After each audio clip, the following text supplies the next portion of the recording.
Bonjour à tous, bienvenue dans Stranger Film, ravi de vous retrouver pour ce nouveau numéro des VHS du Grenier. Salut Jérôme, comment vas-tu? Salut Florian, très très bien. Super, Ouais. T'es content? C'est un film que tu as sélectionné oui. la première fois. Oui, c'est vrai qu'à chaque fois c'est moi qui donnais des titres et puis finalement on a fait ceux-là. Et là j'ai dit c'est parti. Mais de toute façon à partir de maintenant c'est un coup de toi, un coup moins, un coup de toi. Il faudra faire comme ça, c'est plutôt sympa, comme ça me permettra de découvrir aussi des choses. Et puis là j'ai découvert quelque chose puisque je ne connaissais pas ce film. Aujourd'hui on va parler de Midnight Run avec le patron, le papa, le boss, Robert De Niro, on peut le dire quand même. C'est que c'est un acteur culte. Toujours en vie, toujours là, Robert, parce que j'ai vu, il avait plus tout jeune, Robert De Niro, il avait bientôt 80, alors 78, je crois, à revérifier, mais tonton De Niro est 79 ans, tu vois, il est à la porte des 80 ans, je me demande s'il va pas les avoir cette année. Ah oui, il va les avoir au mois d'août cette année. 80 ans cette année, tonton. Ah ouais, ou papy plutôt. Je me rendais pas compte. Ouais, papy. Plutôt papy. Mais bon. Voilà, quel monsieur, une carrière immense avec plein de classiques et tout. Et pourtant, je dois être le seul couillon à dire que mon film préféré de Robert De Niro, c'est celui-là, c'est celui dont on va parler. Ah oui, je sais, personne dit ça. Non, mais je le fais un peu exprès aussi, parce qu'en vrai, il a joué dans des chefs-d'œuvre. Il a fait ce truc. Et même dans sa prestation dans Joker, je l'ai adoré. En présentateur, une vraie saloperie. Et c'était intéressant. C'était cool. Donc là, on va vous parler d'un film. Donc, oublié ou non, c'est comme toujours, parce que ça, on pourrait aussi le juger. On pourrait dire, bah non, ce film-là, moi, je le connais, mais il y en a d'autres, non, on ne le connaît pas. Et moi, je ne le connaissais pas du tout. Vous savez, tout le monde a parlé, je n'avais jamais entendu parler de ce film. Il y a une raison, je peux la dire maintenant. Vas-y, vas-y. Il y a une raison, je peux le dire maintenant, c'est vrai, pour laquelle, effectivement, ce film, que moi je trouve extraordinaire, que vraiment, pour moi, tout est réussi. Et pour moi, c'est un grand film de la fin des années 80. Mais il y a une raison très précise et très claire pour laquelle il est complètement passé sous les radars et il a été oublié. Et c'est tout simple, en fait, il est sorti en 1988, en juillet 88 aux États-Unis, en septembre 88 en France. Et dans les deux cas, il est sorti en même temps que Die Hard. Piège de cristal. Il est sorti pile au même moment que le film qui a révolutionné le cinéma d'action à la fin des années 80 et qui est devenu la nouvelle référence absolue, Die Hard, Piège de cristal. C'est la même semaine aux États-Unis et je crois avec une semaine de retard en France. Et c'est pour ça qu'il a été complètement éclipsé. Il a quand même bien marché, il a assez bien marché. Mais en film d'action de cette année-là, tout le monde s'est souvenu évidemment de Die Hard et pas de Midnight Run. On s'en souvient aujourd'hui de Die Hard, bien sûr, tout le monde connaît au Piège de cristal, mais cultissime, énorme. Midnight Run, même au vidéoclub derrière. Enfin, il a eu peut-être sa petite. Probablement qu'il a eu sa petite carrière. Il faut croire qu'aux États-Unis, il a plutôt bien marché puisqu'il a eu 3 suites sous forme de téléfilms, mais avec des persos complètement différents. C'était pas du tout. Parce que ça, on en reparlera puisqu'il y a des projets de suite qui était en préparation, tout ça, au début des années 2010, puis là, un peu plus récemment, mais toujours rien en développement. On en reparlera tout à l'heure, j'ai vu l'information.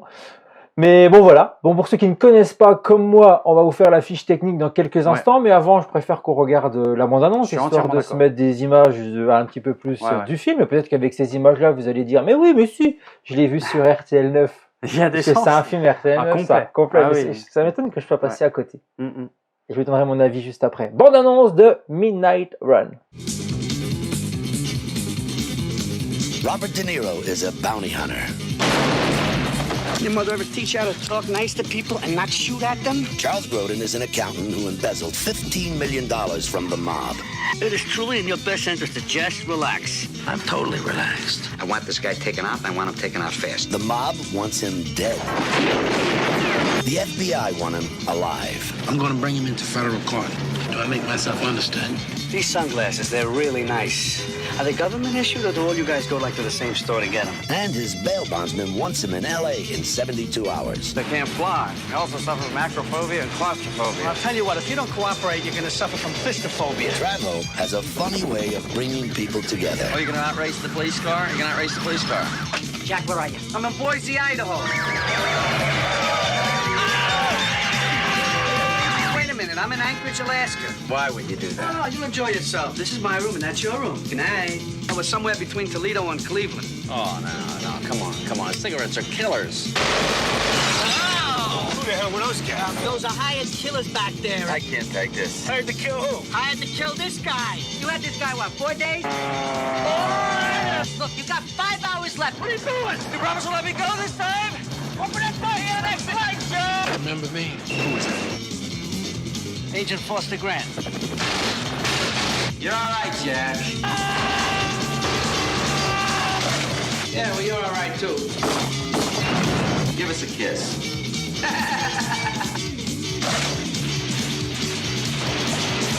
From the director of Beverly Hills Cop. What is your plan?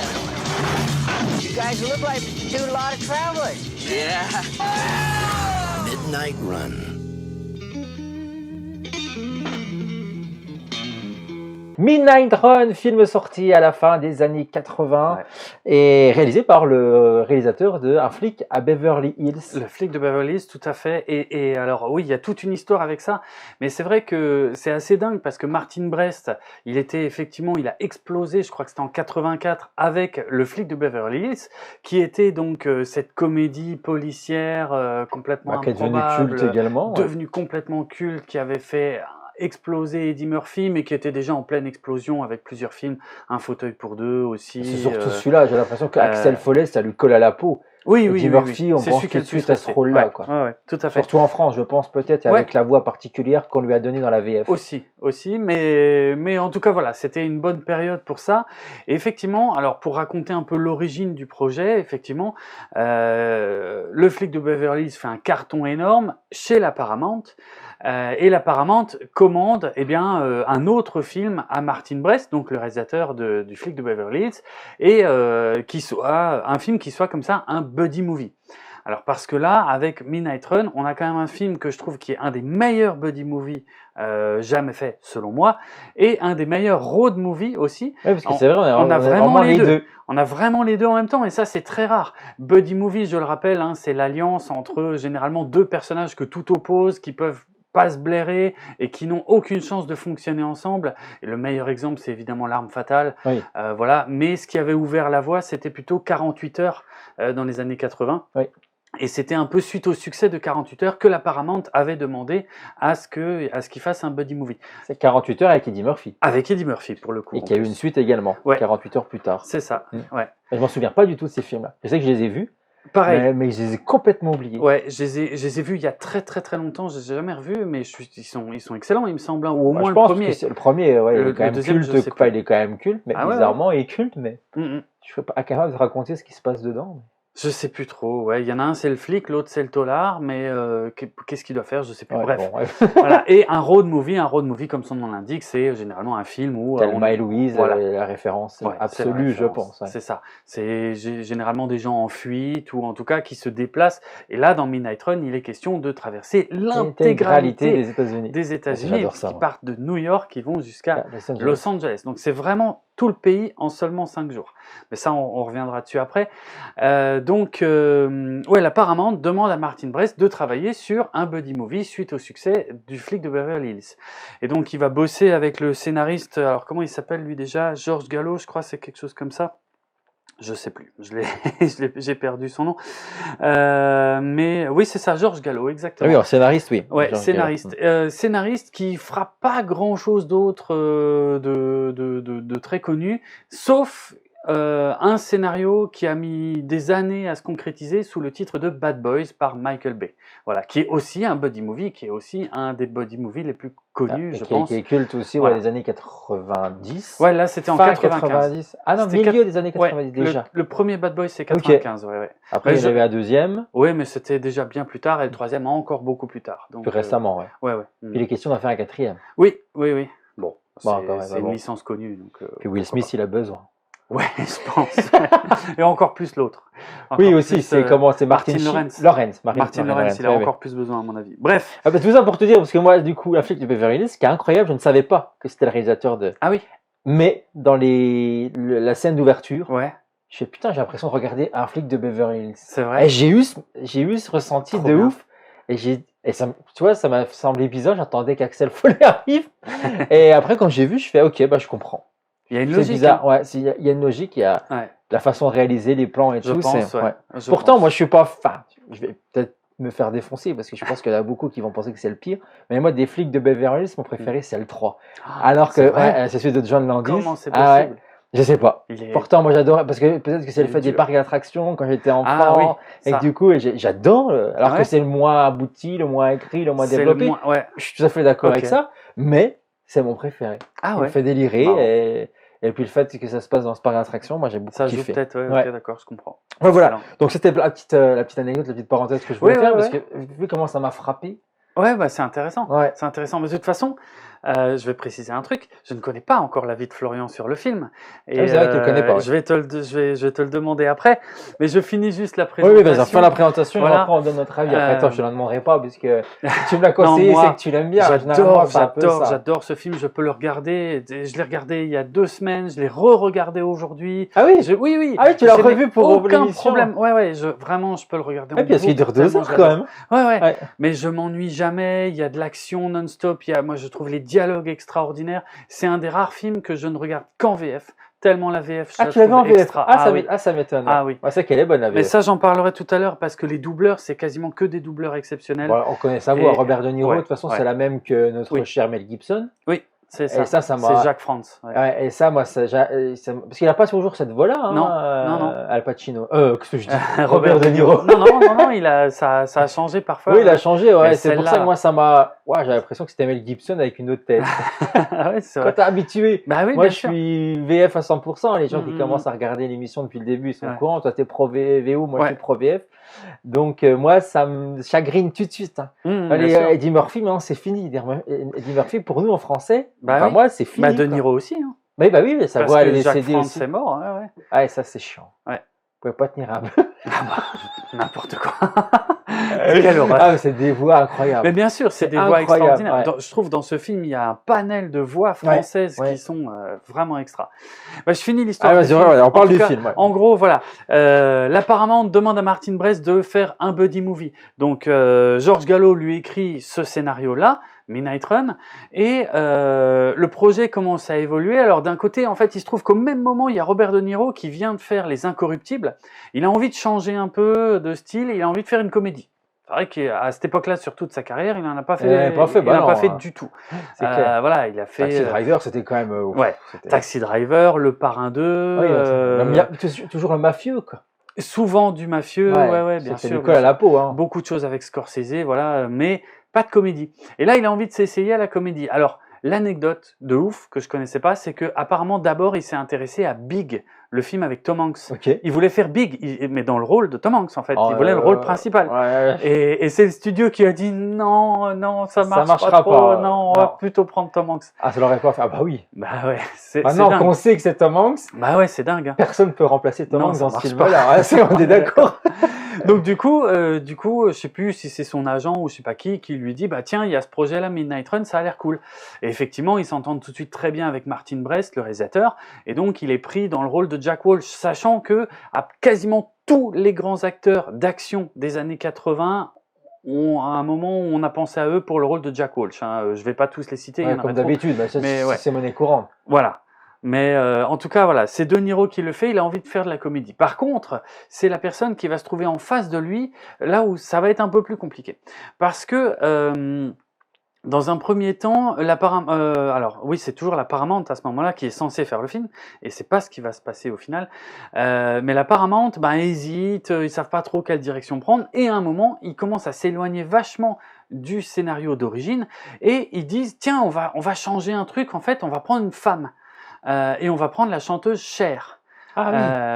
Cher. Voilà, parce qu'à cette époque-là, c'était une star déjà. C'était une super star de la chanson, évidemment. Mais elle avait fait aussi déjà quelques films où elle s'était fait remarquer, notamment Les Sorcières d'Eastwick. Je ne sais plus s'il est déjà sorti avant ou après, mais je crois que c'est un peu avant.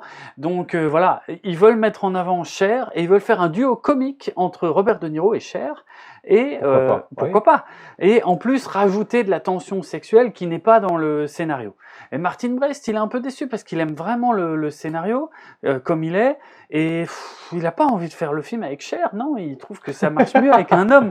Et en plus, la Paramount lui dit, parce que la Paramount a un gros regret par rapport aux flics de Beverly Hills, c'est que Eddie Murphy jure comme un charretier non-stop. surtout dans la VO, ça s'entend un peu moins dans la VF. Et du coup, c'est un film qui est classé R. Oui. Et du coup, ça fait que le studio engrange un peu moins de fric parce qu'il perd un public. Voilà, il perd une partie du public parce qu'aux États-Unis, en fait, si le film est classé R, tous les moins de 17 ans ne peuvent pas y aller sans être accompagnés. Sans être accompagnés d'un adulte. Voilà, c'est ça. Donc, ils veulent absolument que Midnight Run soit un film PG-13, donc plus grand public, plus facile d'accès pour engranger plus de fric. Martin Brest, il n'est pas d'accord, il veut pas de chair, il veut pas que ce soit un film PG-13, donc il se barre. Il dit non, je ne veux pas faire le film comme ça, et ils n'arrivent pas à se mettre d'accord avec la Paramount, et finalement la Paramount se débarrasse du projet, et ils revendent tout le truc à Universal, et c'est donc Universal qui va faire ce film. Et au niveau du casting, ce qui est assez fou, c'est que donc ils savaient pas trop qui caster en face de Robert De Niro. Ils ont fini par caster donc Charles Grodin, qui va jouer Jonathan Mardukas, un des deux persos principaux du film, qui n'était pas encore trop connu à cette époque-là, parce qu'après il est devenu hyper connu avec la saga Beethoven. Je le connais de là, moi. Bah oui, j'imagine bien. Alors que moi, c'est fou, moi je l'ai découvert après, dans Beethoven. Je me disais, oh, c'est le mec de Midnight Run. Bref. Mais figure-toi que le studio, en fait, voulait prendre à sa place, son nom m'échappe évidemment, c'est le pire moment pour avoir un trou de mémoire. C'est comme ça. Robin Williams. Ah oui. Ouais. C'est intéressant. C'est assez marrant parce qu'en VF, c'est la même voix. C'est la voix de Robin Williams qui fait la voix de Charles Grodin dans ce film. Ouais. Jamais fait la similitude. C'est le même doubleur. Ah ouais. Donc voilà, en fait, Martin Brest a réussi à convaincre le studio de pas prendre Robin Williams et plutôt de partir sur Charles Grodin parce que ça marchait trop bien avec De Niro. Et voilà, c'est parti. Le projet s'est fait comme ça. Il y a, tiens, je le dis tout de suite avant d'oublier, mais dans la bande-annonce, il y a plein de scènes coupées. Enfin, il y a plusieurs scènes coupées. Comme souvent. Ouais. Notamment là, au début, voilà, quand il essaie de sortir de la voiture et qu'il le braque, ça, c'est pas dans le film du tout. Donc voilà. Je pense qu'ils ont voulu retirer justement ce côté où, parce que bon, on reviendra dessus tout à l'heure quand on va analyser plus le film. Mais je trouve que Robert De Niro, il est quand même, il est pas si violent que ça, quoi. Que là, quand je viens de voir cette scène-là dans la bande-annonce, c'est un peu plus dur. Ça casse le personnage que moi me suis fait en voyant le film. Je pense aussi, je pense que ça doit être pour ça. Et pour finir sur la fiche technique, je vais en profiter tout de suite pour parler de la musique, parce que j'adore la musique de ce film. Danny Elfman. Elle est extraordinaire, et c'est du Danny Elfman, mais ce qui ressemble pas à du Danny Elfman. Pas du tout. Moi, ça m'a même interloqué aussi. Ouais. Alors, en me disant, c'est pas ce qu'on a l'habitude d'entendre avec lui. Ben non, et c'est au tout début de sa carrière aussi, parce que là, il venait seulement de faire la connaissance de Tim Burton avec Pee-wee's Big Adventure, je sais plus le titre français, mais enfin le premier film de Tim Burton, et qui était déjà avec la musique de Danny Elfman, et c'est là qu'ils ont trouvé leur style ensemble, qu'ils ont après quasiment toujours réutilisé ensemble, et qui est devenu la patte sonore finalement de Danny Elfman. Mais là, dans Midnight Run, c'est juste après Pee-wee, et Danny Elfman nous fait un style complètement différent, avec un peu plus rock, avec un peu de la country aussi, des choses comme ça. Et je trouve la BO de ce film mais magistrale. Elle marche, elle accompagne tellement bien les scènes, que ce soit les scènes d'action, les scènes de comédie, les scènes d'émotion, parce qu'il y en a une ou deux. Donc voilà. Ça c'est dit, voilà pour la fiche technique, et puis pour finir quand même le casting, parce qu'il y a quand même un beau casting.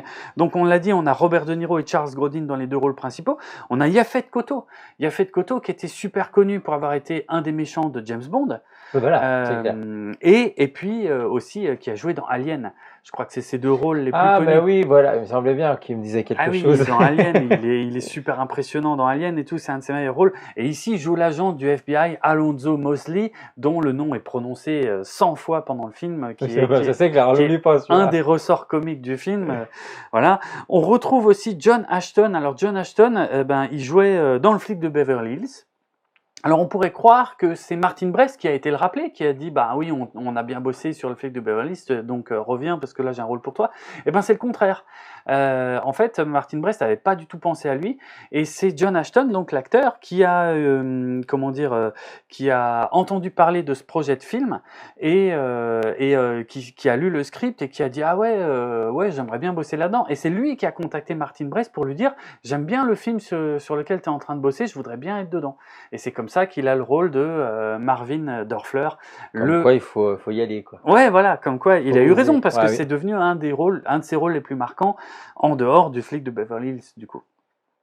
Et voilà, on a le grand méchant qui est joué par Dennis Farina, le grand méchant mafieux. Alors peut-être pas l'acteur le plus connu, mais en tout cas... rien. Mais moi, je sais que quand j'étais petit, je l'ai vu ailleurs, dans autre chose. J'ai jamais réussi à retrouver quoi, en fait. Jamais. Je sais pas du tout. Bon, en tout cas, ce qui est marrant, c'est que Dennis Farina, à l'époque, il jouait dans une série qui s'appelait quelque chose comme Les Incorruptibles de Las Vegas, je crois. Et c'est pour ça que toutes les scènes où lui apparaît dans le film se passent à Las Vegas. Parce que comme il jouait dans cette série tournée à Las Vegas, pour l'avoir, il fallait qu'il tourne en même temps là-bas. Aussi à Las Vegas, voilà. Donc il y a ça qui est rigolo. Puis après, il y a ces deux hommes de main. Ah si, non, il faut qu'on cite quand même Joe Pantoliano. Joe Pantoliano qui joue le rôle du prêteur sur gage. Ah oui. Qui est devenu une superstar des années plus tard avec Matrix, mais qu'il était aussi déjà avant avec les Goonies, parce que c'est un des deux frères Fratelli. Ah mais oui. Mais oui, mais en fait, il a été tellement différent. On est d'accord. Dans chaque moi, film. il me dit quelque chose. Et dans les Goonies, il est encore plus dégarni. Donc du coup, c'est moins marquant. Mais maintenant que tu me le dis, c'est l'évidence. Ok. Et dans Matrix, c'est Cypher.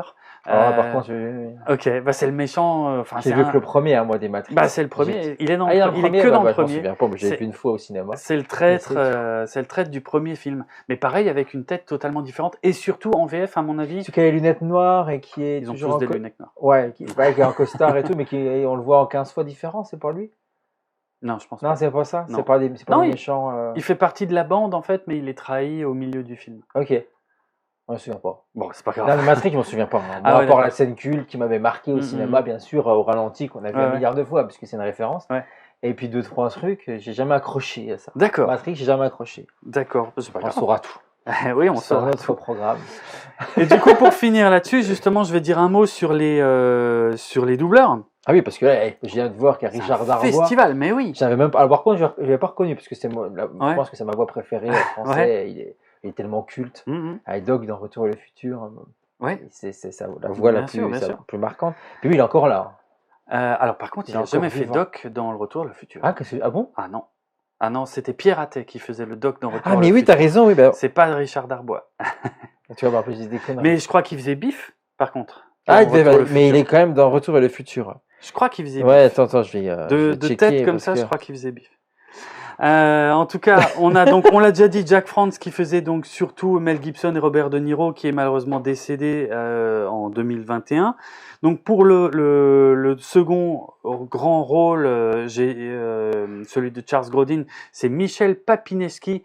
Donc je l'ai dit, qui était la voix de Robin Williams. Et c'est vrai, quand on le sait, en fait, c'est vraiment la même voix, quoi. Quand on le sait. Quand on le sait. Ouais, parce que je l'ai pas deviné. Ouais. Ah, c'est marrant. Non. Ok. Yaphet Kotto, donc le Alonzo Mosley du FBI, c'est Richard Darbois. Alors Richard Darbois a une liste comme ça. C'est incroyable. Albator. Ce qu'il a fait, lui, c'est ouf. Il a fait Albator. Version 1978, c'était la voix d'Albator. Ok. C'était en 78, mais bien évidemment, c'est peut-être pas son plus connu, mais il en a fait tellement. C'était Buzz l'éclair dans Toy Story. C'était. Biff Tannen dans Retour à le futur. Merci. Il a été la voix de Jeff Goldblum, de Richard Gere, de Danny Glover. De George Clooney aussi. Ah, de Clooney, tiens. Bah ouais, c'est ce que je me rappelle. Une nuit en enfer, c'est lui. Ah, à dans Bonjour. Une nuit en enfer, trop bien. Mais oui, j'adore sa voix dans Une nuit en enfer, c'est vrai. Voilà, c'est vrai. Pas secret. Bah ouais. Non mais ce type, il est incroyable. De Harrison Ford, dans plein de films aussi, du génie dans Aladdin. Ah oui, bah, je crois que c'est sa meilleure voix, je crois. Ouais, parce que c'était Robin Williams. C'était Robin Williams en VO, ouais. C'est assez dingue. Donc voilà, franchement, il a fait la voix de Bill Murray. Je me demande si c'est pas lui la voix de Bill Murray dans Un jour sans fin. Je crois. Ah aussi, je suis pas sûr à 100%, mais je crois. Il a fait Schwarzenegger et Stallone aussi. C'est ça qui est dingue. Il a fait les deux. En fait, il a fait tellement d'acteurs. Ce mec, Richard Darbois, une voix absolument incroyable. Ouais, tu vois le Liam Neeson aussi. Oui, c'est vrai. Bill Murray, effectivement, dans Un jour sans fin. Ouais. Ouais, t'as raison, c'est ouf. Non, une voxographie de malade, et c'est une des plus cultes une des dernières grandes voix qui nous restent. On est d'accord. Parce qu'on en a perdu un paquet, ces dernières années en plus. Donc voilà, mais ça s'arrête pas tout à fait là, parce que le doubleur de Eddie Mascon, donc le prêteur sur gage Joe Pantoliano, c'est Philippe Pétieux. Et Philippe Pétieux, c'est la voix d'Homer Simpson, tout simplement, dans Les Simpsons, et de Danny DeVito. Et c'est vrai que quand il parle et qu'il s'énerve et tout avec sa voix, en fait, c'est complètement Danny DeVito. En fait, c'est vraiment la même voix, quoi. Donc il faudrait rien, il faut que je revoie le film et puis. C'est incroyable, toutes les voix qu'il y a là-dedans, c'est vraiment fantastique. Et le méchant, le grand méchant, donc le grand mafieux Jimmy Serrano, qui est doublé par Marc de Géorgie. Lui, il a quand même fait les voix notamment de Robert Redford, de David Carradine dans Kung Fu, de Lee Majors dans la série L'homme qui tombe à pic. C'était pas rien, et de Hydargos dans Goldorak. Là, encore une fois, je parle de... Voilà, on parlait d'Albator 78 avant, comme ça, je boucle la boucle. Tu les as tous dit. Non, mais franchement, en fait, l'une des choses que je préfère dans ce film, ce sont les dialogues. Et je les trouve extraordinaires, vraiment, ils sont pleins de... C'est bourré de punchlines, ils sont très drôles, et les doubleurs s'en sont donnés à cœur joie, et voilà. Ça se ressent, C'est pour ça que je tenais à le mentionner, on n'en parle pas souvent, mais là, cette VF, pour moi, elle est mythique. Je sais que si je regarde le film en VO, je vais moins me marrer que si je le regarde en VF. Et c'est rare. Et c'est rare. Ouais. C'est ouf, ça. C'est rare pour moi. Tu vas t'entendre dire ça, oui. Voilà, donc, on peut passer à la grande révélation. Dis-moi ce que tu en as pensé. Je garde le suspense, parce que je t'ai rien dit d'habitude. Je te donne toujours un petit truc, et là, je t'ai rien dit. Je ne sais absolument rien. Écoute, j'aime tellement ce film. Écoute, c'était une bonne surprise. Ouais. J'ai passé un bon moment. Ok. Ça restera pas un film culte. J'ai pas fait waouh, qu'est-ce que j'ai loupé Non, à la fin. J'ai trouvé ça plutôt cool, plutôt sympa. Par contre, pour moi, il y a quand même des moments où je trouve que ça redescend un peu et j'étais un peu moins dedans. Mais globalement, je suis pas un grand fan de Robert De Niro, moi. Tu vois, je te dis que je l'aime bien parce que il est culte et c'est un très bon acteur. Mais je suis pas fan. De toute façon, tous les films de mafieux, c'est pas ma cam, c'est pas mon truc. Donc, de toute façon, c'est pour ça aussi que je vais pas naturellement. Le Parrain, j'ai jamais vu. Alors, je sais que c'est culte. Fait toujours partie de la liste des films qu'il faut que je me force à voir quand même, au moins le premier du moins.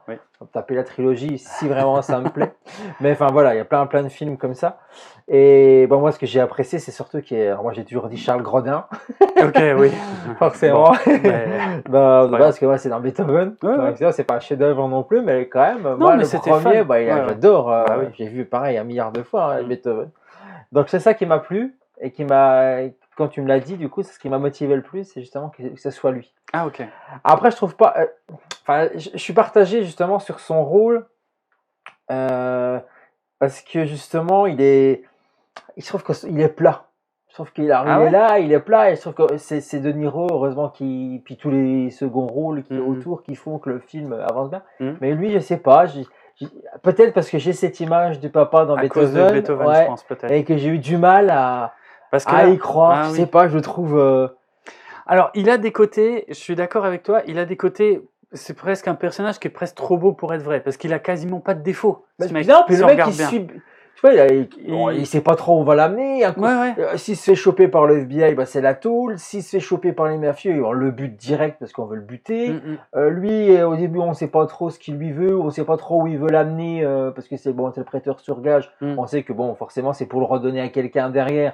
Mais lui, il a pas l'air plus inquiet que ça, le personnage. Il est posé, il est cool, il se dit je mérite ce que je mérite. Puis on verra où le vent m'amène. Moi, c'est ce que ça m'a donné. Et même s'il essaye quand même plusieurs fois de filer, tu vois. Mais une paire de fois, je dis, mais pourquoi il se barre pas à ce moment-là? C'est maintenant qu'il doit se barrer, le mec. Maintenant, il le suit toujours. Comme si Robert De Niro, c'était un petit peu son ange gardien dans l'histoire. Alors, je peux comprendre qu'à un moment donné, ça le devient. Mais pas au début. Non, pas au début. Pas au début, même s'il lui fait à l'envers dans la scène de l'avion, on en reparlera, parce que c'est quand même sympa. Et tu te dis, et puis quand tu le sais derrière, ça j'ai aimé ce coup-là. Parce que du coup, tu penses que vraiment le mec, il a... Ça, on l'a pas dit, attention, émission spoiler, parce que ça, on le dit moins en moins au début d'émission. Mais voilà, c'est vrai, on va spoiler. Peut-être pas la toute fin, parce que j'aime tellement ce film, j'aimerais tellement le faire découvrir, que la toute fin, je sais pas. Tu me diras, si tu tiens à en parler, on en parle. Pas spécialement, non. Voilà. Toute fin, c'est la scène finale entre les deux comédiens. Ouais, parce qu'elle est importante. Mais elle est bien, parce que ouais, ça, pour le coup. Ouais, je sais pas, on verra tout à l'heure. On verra, tu me diras on si tu as envie. Ouais, voilà, on prévient. En tout cas, on va spoiler. Parce que j'ai bien aimé. Okay. J'ai bien aimé, même tu vois pas forcément venir ce moment-là. Je suis d'accord. T'attends que ça vienne tout le film. Bah oui. Puis finalement, ça ne vient pas. Mais on en reparlera plus tard. Reste avec nous. Allez. En tout cas, on spoil quoi qu'il arrive. Soyez prévenus. Si vous n'avez jamais vu ce film, profitez-en. Il est évidemment dispo sur aucune plateforme comme d'hab.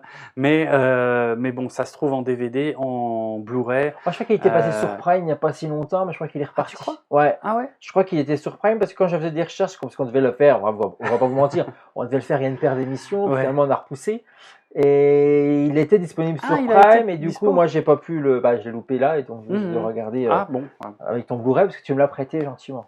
Oui, et volontiers.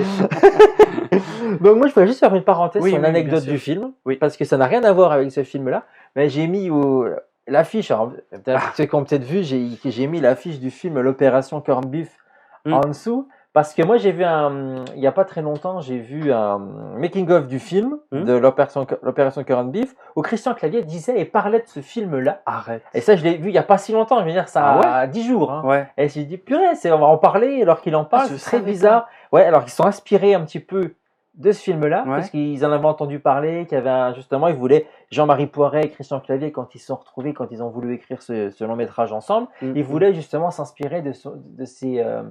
C'est buddy movie. Buddy movie, mais surtout des road movies, parce que voilà, parce qu'on est quand même dans l'Opération Corned Beef, on est dans un mélange des deux, ce qui est très rare en France. Oui. En France, même s'ils parcourent pas des millions de kilomètres dans l'Opération Corned Beef, en France c'est un peu limité, mais on ressent tout ça. Donc moi je trouvais ça intéressant et je me suis dit tiens, il en parle et du coup moi j'ai analysé le film parce que comme je l'ai vu à l'envers. Oui. On voit celui-là normalement en premier, et on se retrouve peut-être à regarder l'Opération Corned Beef et pas l'inverse. Et moi j'ai vu l'inverse, comme je le savais. Donc je l'ai regardé avec un œil un peu plus attentif par rapport à ça. Et c'est vrai, pas tout, parce qu'on est quand même dans une histoire bien différente, ça n'a rien à voir, mais que le duo Jean Reno et Christian Clavier fonctionne de la même manière, si on veut, avec un personnage qui est quand même assez... Bon, même s'il est surexcité, Christian Clavier dans ce film-là, mais ça reste un petit peu dans la même philosophie de film. Il est inoffensif, alors que l'autre, c'est une brute, colérique, tout ça, exactement comme De Niro. Voilà. Et c'est pour ça que je voulais le souligner. Ça marche bien. Et honnêtement, je savais pas, je pensais que tu l'avais mis juste parce que c'est un peu le même style de film. Et je suis d'accord, j'adore l'Opération Corned Beef, qui a été éclipsé par Les Visiteurs, alors qu'il, franchement, il est presque aussi génial, moi je trouve. Tellement il me fait rire.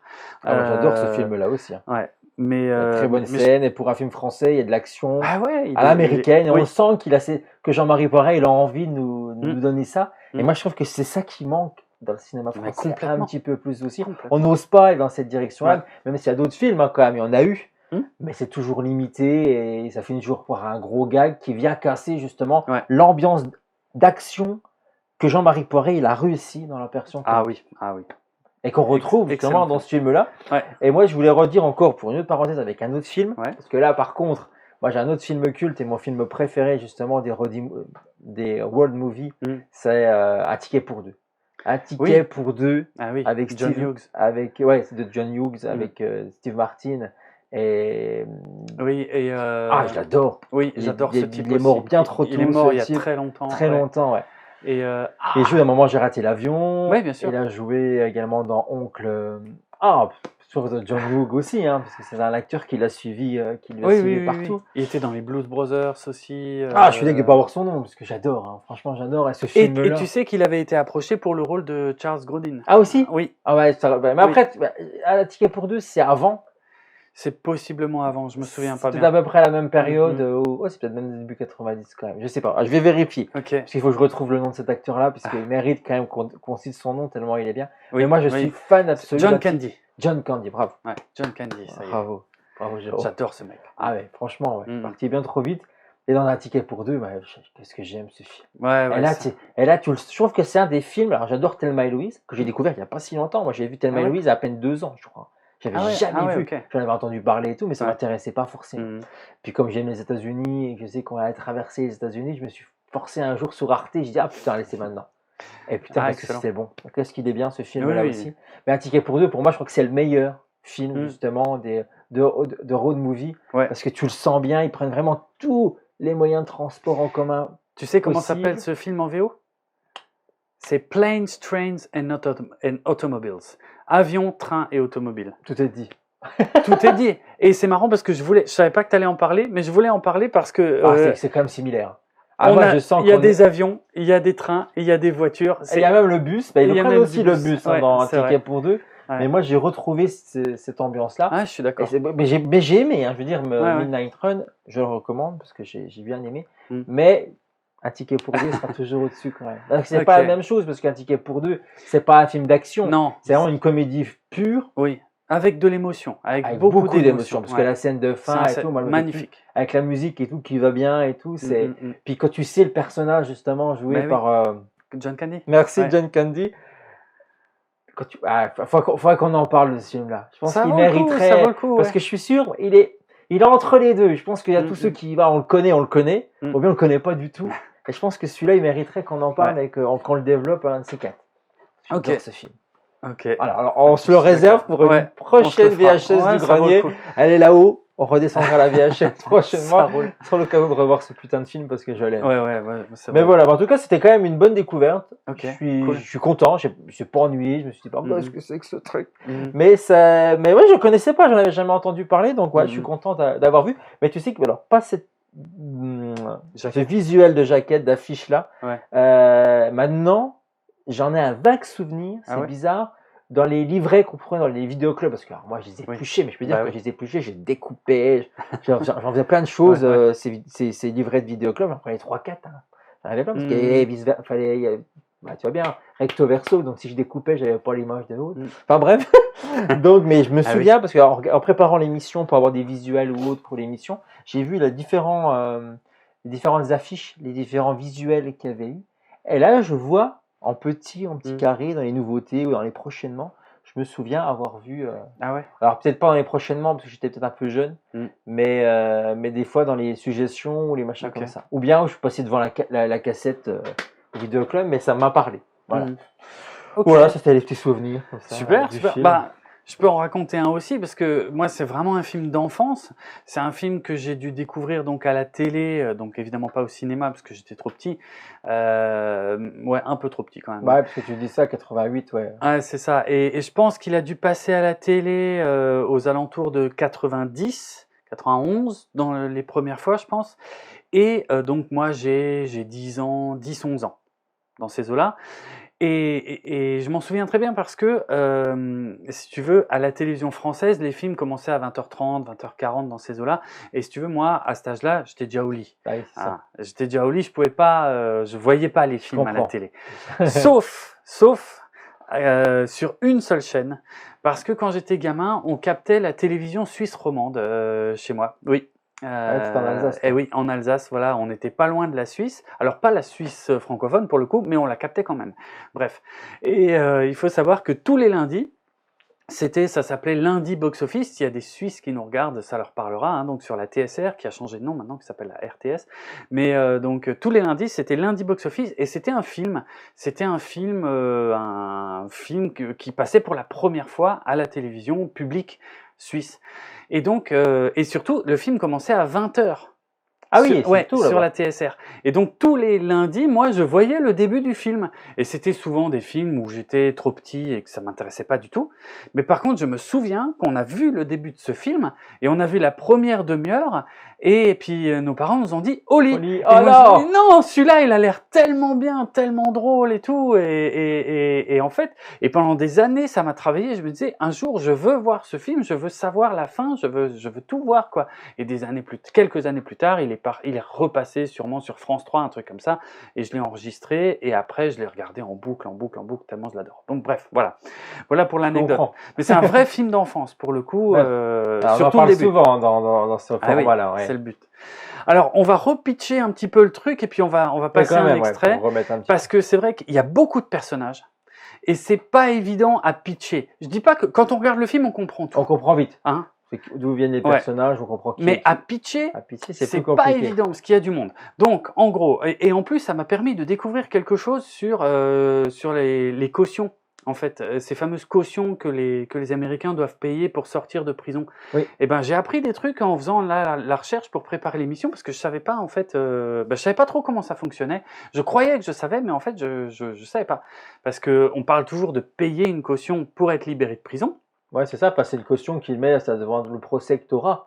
Parce que c'est l'argent que tu peux récupérer ou non. Moi, je savais pas que je savais pas que tu le récupérais si tu te présentes au procès. Si tu te présentes au procès, Voilà. puis tout dépend Après, tout dépend aussi de la finalité. Voilà. Si tu es condamné à des amendes, évidemment, j'imagine qu'ils le retiennent sur ce qui avait été versé pour la caution. Je savais pas ça. Okay. Non, je savais pas qu'ils récupéraient la caution, en fait, en théorie. Si tu es condamné que à de la prison, par exemple, là, tu récupères ta caution.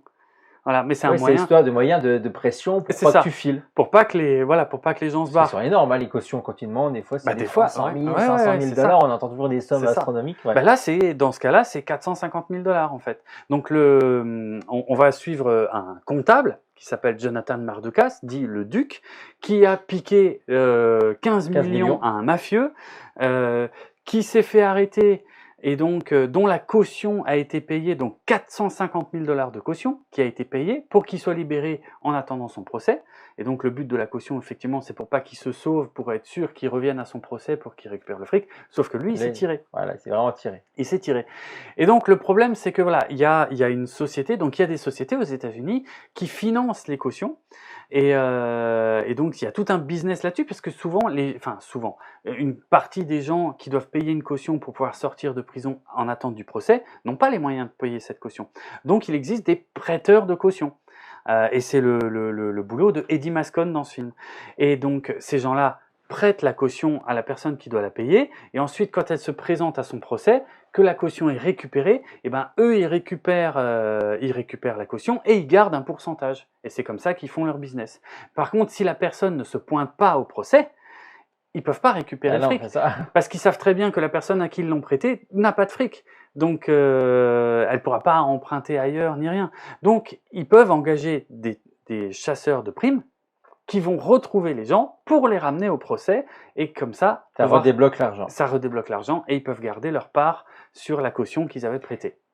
Voilà, donc d'où les... Ok, parce que ça je t'avoue que c'est un des points que j'avais pas tout à fait saisi. Mais c'est pas expliqué, c'est pas expliqué comme ça dans le film. Tu me rassures. Non, c'est parce pas que expliqué. j'ai pas compris le rôle de De Niro de le ramener à ce type-là. Alors je savais très bien qu'il y avait une histoire de pognon derrière, mais sans plus. Parce que comme on sait qu'il y a plusieurs personnages et tout le monde le veut, le gars-là, tout le monde le veut. Tu comprends mieux pourquoi les autres le veulent que lui. Ça, c'est vrai. C'est un peu dommage que ce soit pas tellement mieux expliqué que ça. Ouais, j'avoue. Parce qu'aux États-Unis, c'est peut-être logique, parce qu'ils connaissent comment ça fonctionne. Je pense. Et pas nous. Ouais, je pense. Donc voilà, donc Eddie Mascon, lui, il a prêté 450 000 $ pour la caution de ce duc, et comme il a foutu le camp, il risque de pas les revoir. Et en plus, il reste que 5 jours avant le délai légal où il faut qu'il soit ramené à la justice pour son procès. Sinon, l'argent est perdu. Donc Eddie Mascon engage Jack Walsh, Robert De Niro, qui est un ancien flic. Et au début, on ne sait pas grand-chose là-dessus, mais on sait juste que c'est un ancien flic, et pour retrouver et le ramener en 5 jours, depuis n'importe où aux États-Unis. Il ne sait pas encore que c'est à New York qu'il va le retrouver. Sauf que là où ça se complique, donc il doit juste le ramener pour une question de fric. Et il va négocier 100 000 $ de prime, justement parce que c'est quand même une très grosse somme. Donc, et Robert De Niro, lui, il en a marre de faire ce boulot. Il le dit, il veut toucher 100 000 $ en le ramenant pour pouvoir arrêter et s'acheter un café et faire autre chose. Sauf qu'il y a plein de gens qui veulent ce gars. Il y a aussi le FBI qui veut le récupérer. Alors, pour les mêmes raisons, pour le coup, pour qu'il le présente à un procès. Sauf que le FBI voudrait s'en occuper eux-mêmes. Ils veulent pas que ce soit un vulgaire chasseur de primes qui risque de faire n'importe quoi et qui risque de ne pas ramener le gars à la justice correctement pour des raisons de fric ou je ne sais quoi. Donc, ils préféraient, eux, le boucler eux-mêmes. C'est pour l'image aussi de l'UFBI, j'imagine. Oui, bien sûr. Ils sont fiers d'avoir dit qu'ils vont le choper. Voilà. Ils n'arrivent pas à choper le gars qui est perdu je ne sais pas combien de temps. C'est ça. Et lui, en 2 heures, ici, il clairement. le trouve. C'est ça qui est énorme. C'est ça qui est ouf, c'est le tout début du film. Et donc, il y a le FBI qui le veut, mais il y a aussi le mafieux, le fameux mafieux qui a été entubé par ce comptable. Et lui, il veut lui faire la peau. Et surtout, le but du comptable, ils veulent pas le ramener à la justice pour le juger lui, bien sûr que si, qu'ils veulent le juger lui, mais surtout ils veulent le faire témoigner contre le mafieux parce qu'il a été comptable de ce mafieux. Et le but c'est de faire tomber le gros mafieux, et c'est surtout pour ça que le FBI Là, ils veulent le choper, bah oui. Voilà. Donc il y a plein de gens qui veulent ce comptable, en fait, plein de personnes qui veulent ce comptable pour des raisons différentes les unes des autres. Et en plus de ça, il y a, je vais pas tout dévoiler, mais il y a des trahisons, c'est-à-dire qu'il y a plein de rebondissements. C'est vrai que ça n'arrête pas, ça pour ça. Ça n'arrête pas. On ne sait jamais qui va mettre la main. Et en plus de tout ça, le comptable, lui, il veut se faire la malle. Ah oui. Donc pour Robert De Niro, tout ça, c'est un enfer, en fait. Il doit ramener un gars qui va passer son temps à essayer de se tirer pour échapper au FBI, qui est quand même, ce qui est le FBI, quoi. Donc voilà.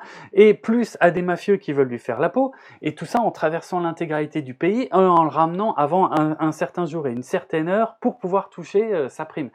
C'est un scénario de fou. De fou, alors que ça commence plutôt facilement. Au début, parce que quand on sait qu'il arrive, il le chope en 2 minutes, il dit qu'on prend de l'avion, et dans 1 heure, il est à Los Angeles, et l'histoire, elle s'arrête là, c'est terminé, quoi. Et c'est pour ça que le film s'appelle Midnight Run, d'ailleurs, parce que c'est une expression américaine, Midnight Run. En gros, en français, on traduirait ça par une promenade de santé.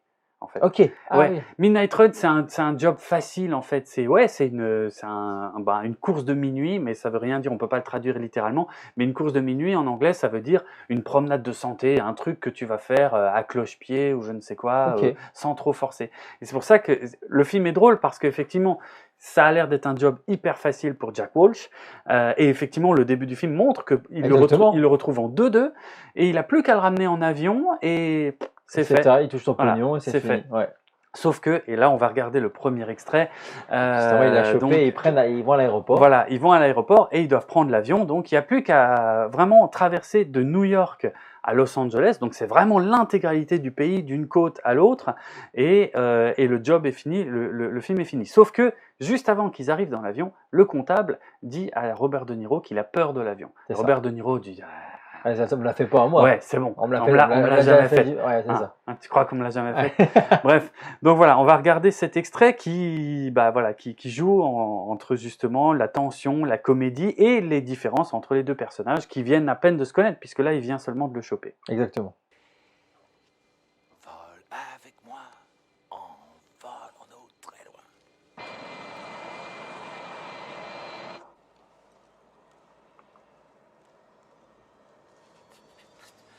Elle le joue bien en plus. Il est parfait. Vous essayez pas de vous détendre.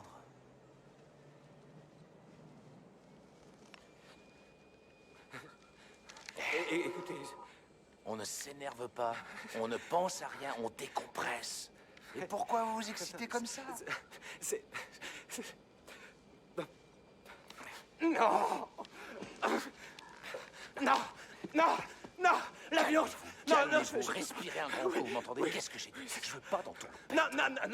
Non, c'est pas vrai, croyez-moi, je peux pas, j'y arriverai pas. Non, je peux pas. Ces trucs-là, ça s'écrase. Il y en a toujours un qui tombe. Ils sont tellement gros. Ils sont tellement gros. À la fin, ils tombent. Tout va bien, tout le monde se calme. Dites-moi quel est le problème. Non, c'est rien, commandant, c'est rien. Alonzo Mosley, FBI. Cet homme est sous ma garde, j'ai pour mission de le ramener à Los Angeles. Alonzo Mosley tout le temps. Ça, il va piquer sa carte il y a quelques instants, ça c'est le chef du FBI. S'il ne le souhaite pas, vous devriez le savoir. Et je le sais, toutes mes excuses, je croyais qu'il bluffait. Je suggère que vous trouviez un moyen de transport plus adéquat. Et là, ce que j'adore, c'est le grand sourire du duc, qui est content comme tout. Alors que Robert De Niro, il est furax. Qu'est-ce que vous croyez, qu'on s'en va en colonie de vacances? Dites-moi, vous êtes toujours de si bonne humeur? Bon, écoutez, là, je suis d'une humeur de rêve, figurez-vous. Attendez que j'ai passé un moment dans cette cage à poules et vous sourirez plus. Vous allez être content de vous retrouver dans votre putain de cellule. Vous serez dans les temps. Du coup, ils changent de moyen de transport, ils prennent le train. Même 14 heures d'avance. Oh, quelle attention, une couchette double. C'est très spacieux, il y a 2 lits, on aura de la place. Content que ça vous plaise. Tournez où? Merci. Ah, c'est gentil parce que ça commençait à me couper les poignets, merci. Bah, vous savez, ça entre dans la chair et au bout d'un moment... Là-dedans. Non, mais qu'est-ce que... Quoi? Non, mais enfin...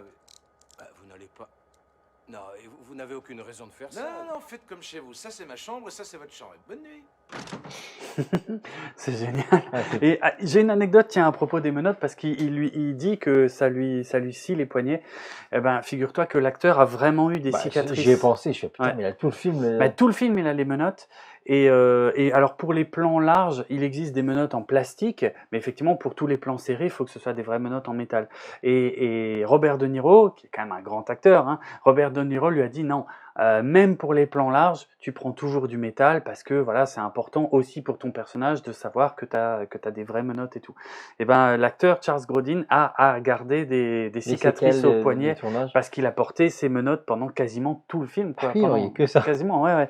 Donc voilà, et là ce qu'on vient de voir, c'est le vrai point de départ, on va dire, du film, parce que comme ils ne peuvent pas traverser le pays en avion, ils vont devoir utiliser le train, la voiture, tout va y passer, des camionnettes, tout, mais ça prend un temps fou.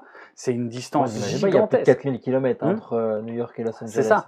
Donc, et en seulement 4 jours, là, il reste 4 jours seulement. Et là, par contre, c'est là que le film démarre vraiment et que ça devient tendu, quoi. Parcourir une telle distance en 4 jours, en se démerdant avec les moyens du bord, et en plus, avec tous les autres qui vont leur mettre des bâtons dans les roues, parce que j'en ai oublié un, même si j'en ai parlé vite fait avant. Il y a le FBI qui veut le retrouver, il y a les mafieux qui veulent le tuer, mais il y a aussi Eddie Mascone, le prêteur de fric, qui est une crevure et qui met sur le coup un autre chasseur de primes, donc le fameux Marvin Dorfler, qui est le grand concurrent de De Niro dans ce film. Et ils vont pas arrêter de se croiser et de se faire des sales coups. Ils ont tous des techniques pour se retrouver. Ils n'arrêtent pas. Enfin, c'est infernal ce film en fait, ce que vit De Niro, franchement, je vous souhaite ça à personne quoi. C'est presque impossible la mission qu'il a, sachant que devant des mafieux quoi, qui n'ont aucun scrupule, qui veulent juste buter. Et qui connaît aussi. Oui, parce que c'est pareil, ça, ils le connaissent déjà. Ouais. En plus, ils ont affaire et mutuellement ils se connaissent. Quoi. C'est ça, on apprend ça au fur et à mesure du film, qu'en vérité, ce grand mafieux est la raison pour laquelle De Niro n'est plus flic à Chicago et qu'il a dû quitter Chicago, quitter sa femme aussi, parce que tous les flics étaient corrompus par ce mafieux, et que De Niro, et ça c'est super important pour ce film, et pour son personnage, De Niro, il est incorruptible. C'est marrant parce qu'il avait fait Les Incorruptibles juste avant, mais dans le rôle de Al Capone. De Niro est totalement incorruptible. Il a toujours refusé toute sa vie, et il refusera toujours qu'on lui verse le moindre pot de vin, parce que tout le monde lui propose du fric. Le comptable lui propose du fric dès le début du film. Il lui dit si je vous donne du fric, il aurait pu, parce que combien il donne, je te donne le double. C'est ça. Voilà. Et je comprends pas, parce que moi c'est ce que j'aurais fait. Si on a un foot, on lui propose 100 000. On comprend en plus que le personnage de Robert De Niro, il a envie de prendre du recul avec cette vie-là, avec tout ça, il en peut plus. Oui, c'est vrai. Donc on pourrait se dire, l'autre il lui propose le double, tu te casses avec le pognon et l'histoire elle s'arrêtait là. Quoi. Et les mafieux aussi, au début ils ont une première approche où ils essayent de... Il lui propose $1 billion. Ouais, il lui propose du fric aussi. Et on comprend pas au début, parce que quand moi j'ai vu, il est con ou quoi, je veux dire, on lui propose pas. Et parce que c'est justement, on l'apprend après, qu'il est carré et que lui, il est loyal et c'est comme ça par rapport à ça.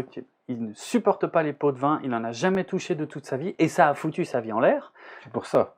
Mais il a cette droiture de dire jamais, jamais, jamais je prendrai un pot de vin, donc quitte à perdre sa femme et sa fille du coup. Et sa fille également. Et on va pouvoir peut-être. En fait, le regarder, l'enchaînement est plutôt pas mal parce que c'est pareil. Tu te dis pas que ce type-là, tu as l'impression que c'est un vieux célibataire, il fait un peu de radour, plusieurs fois on lui dit qu'il ressemble à un clochard. Oui.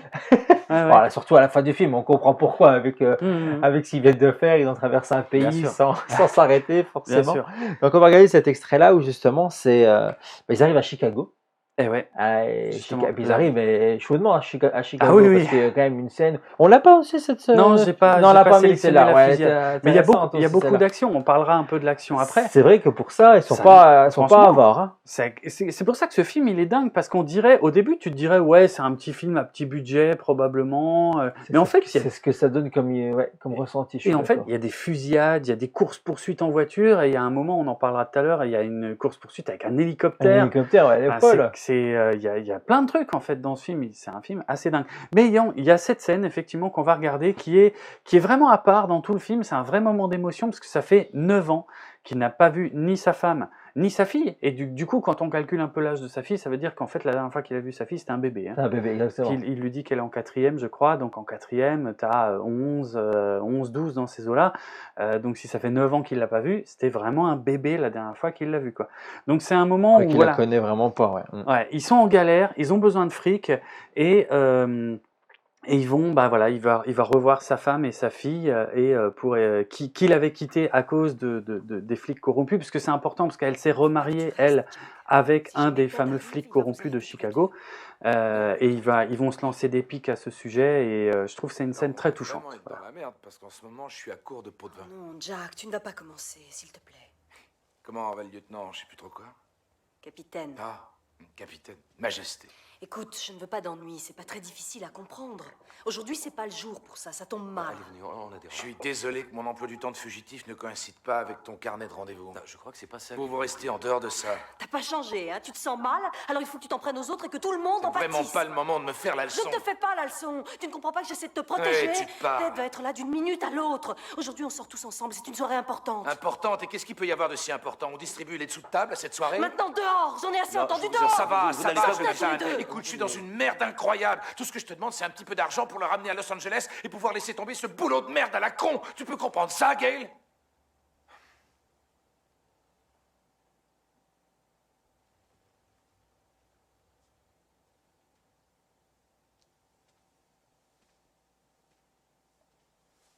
Ah, tu te dis que forcément sa fille, elle va lui en vouloir. Tu vois, Il y a des chances, ouais. Donc, finalement, c'est pas ça qui amène. Mm-hmm. C'est... Moi, c'est quand même une des scènes qui m'a le plus gêné, parce que le mec, il est quand même pas venu depuis je ne sais pas combien de temps là-dedans. Il débarque comme ça pour demander des ronds. Et je trouve que c'est trop simple. Mais ouais, je comprends ce que tu dis, et en même temps, moi, je trouve que c'est un moment d'émotion qui marche vraiment, parce que il peut pas revenir dans cette ville. Il est mal vu par tout le monde, il est mal vu par tous les flics corrompus qui ont pris le fric du mafieux, il est mal vu par le mafieux aussi, du coup. C'est bon, pardon, il faut que je m'en aille. Parce qu'il y a tout un truc, tu sais, avec sa femme, son ex-femme, ok, il est jamais revenu la voir, mais il y a l'histoire de la montre. C'est cette montre qu'il est tout le temps en train de... qui marche pas, en fait, hein, et en fait, on se rend compte que c'était un cadeau de sa femme. Ah, mais j'avais pas vu ça. Ah, si, à un moment... Ah ouais, j'ai pas compris ça. Alors, ok, c'est pour ça, donc la scène de fin aussi, donc bah ouais, et il est très attaché, en fait, au cadeau de sa femme, et donc ça montre qu'en fait, il a gardé cet attachement, tu vois. Il n'a pas tourné le dos, il a ça dans un coin de sa tête. Et c'est pour ça que je trouve la scène vraiment très touchante. Parce que là, il est... Et puis on n'a pas l'habitude de voir Robert De Niro non plus dans ce type de rôle. Et... Ouais, d'émotions comme ça, d'émotions comme ça.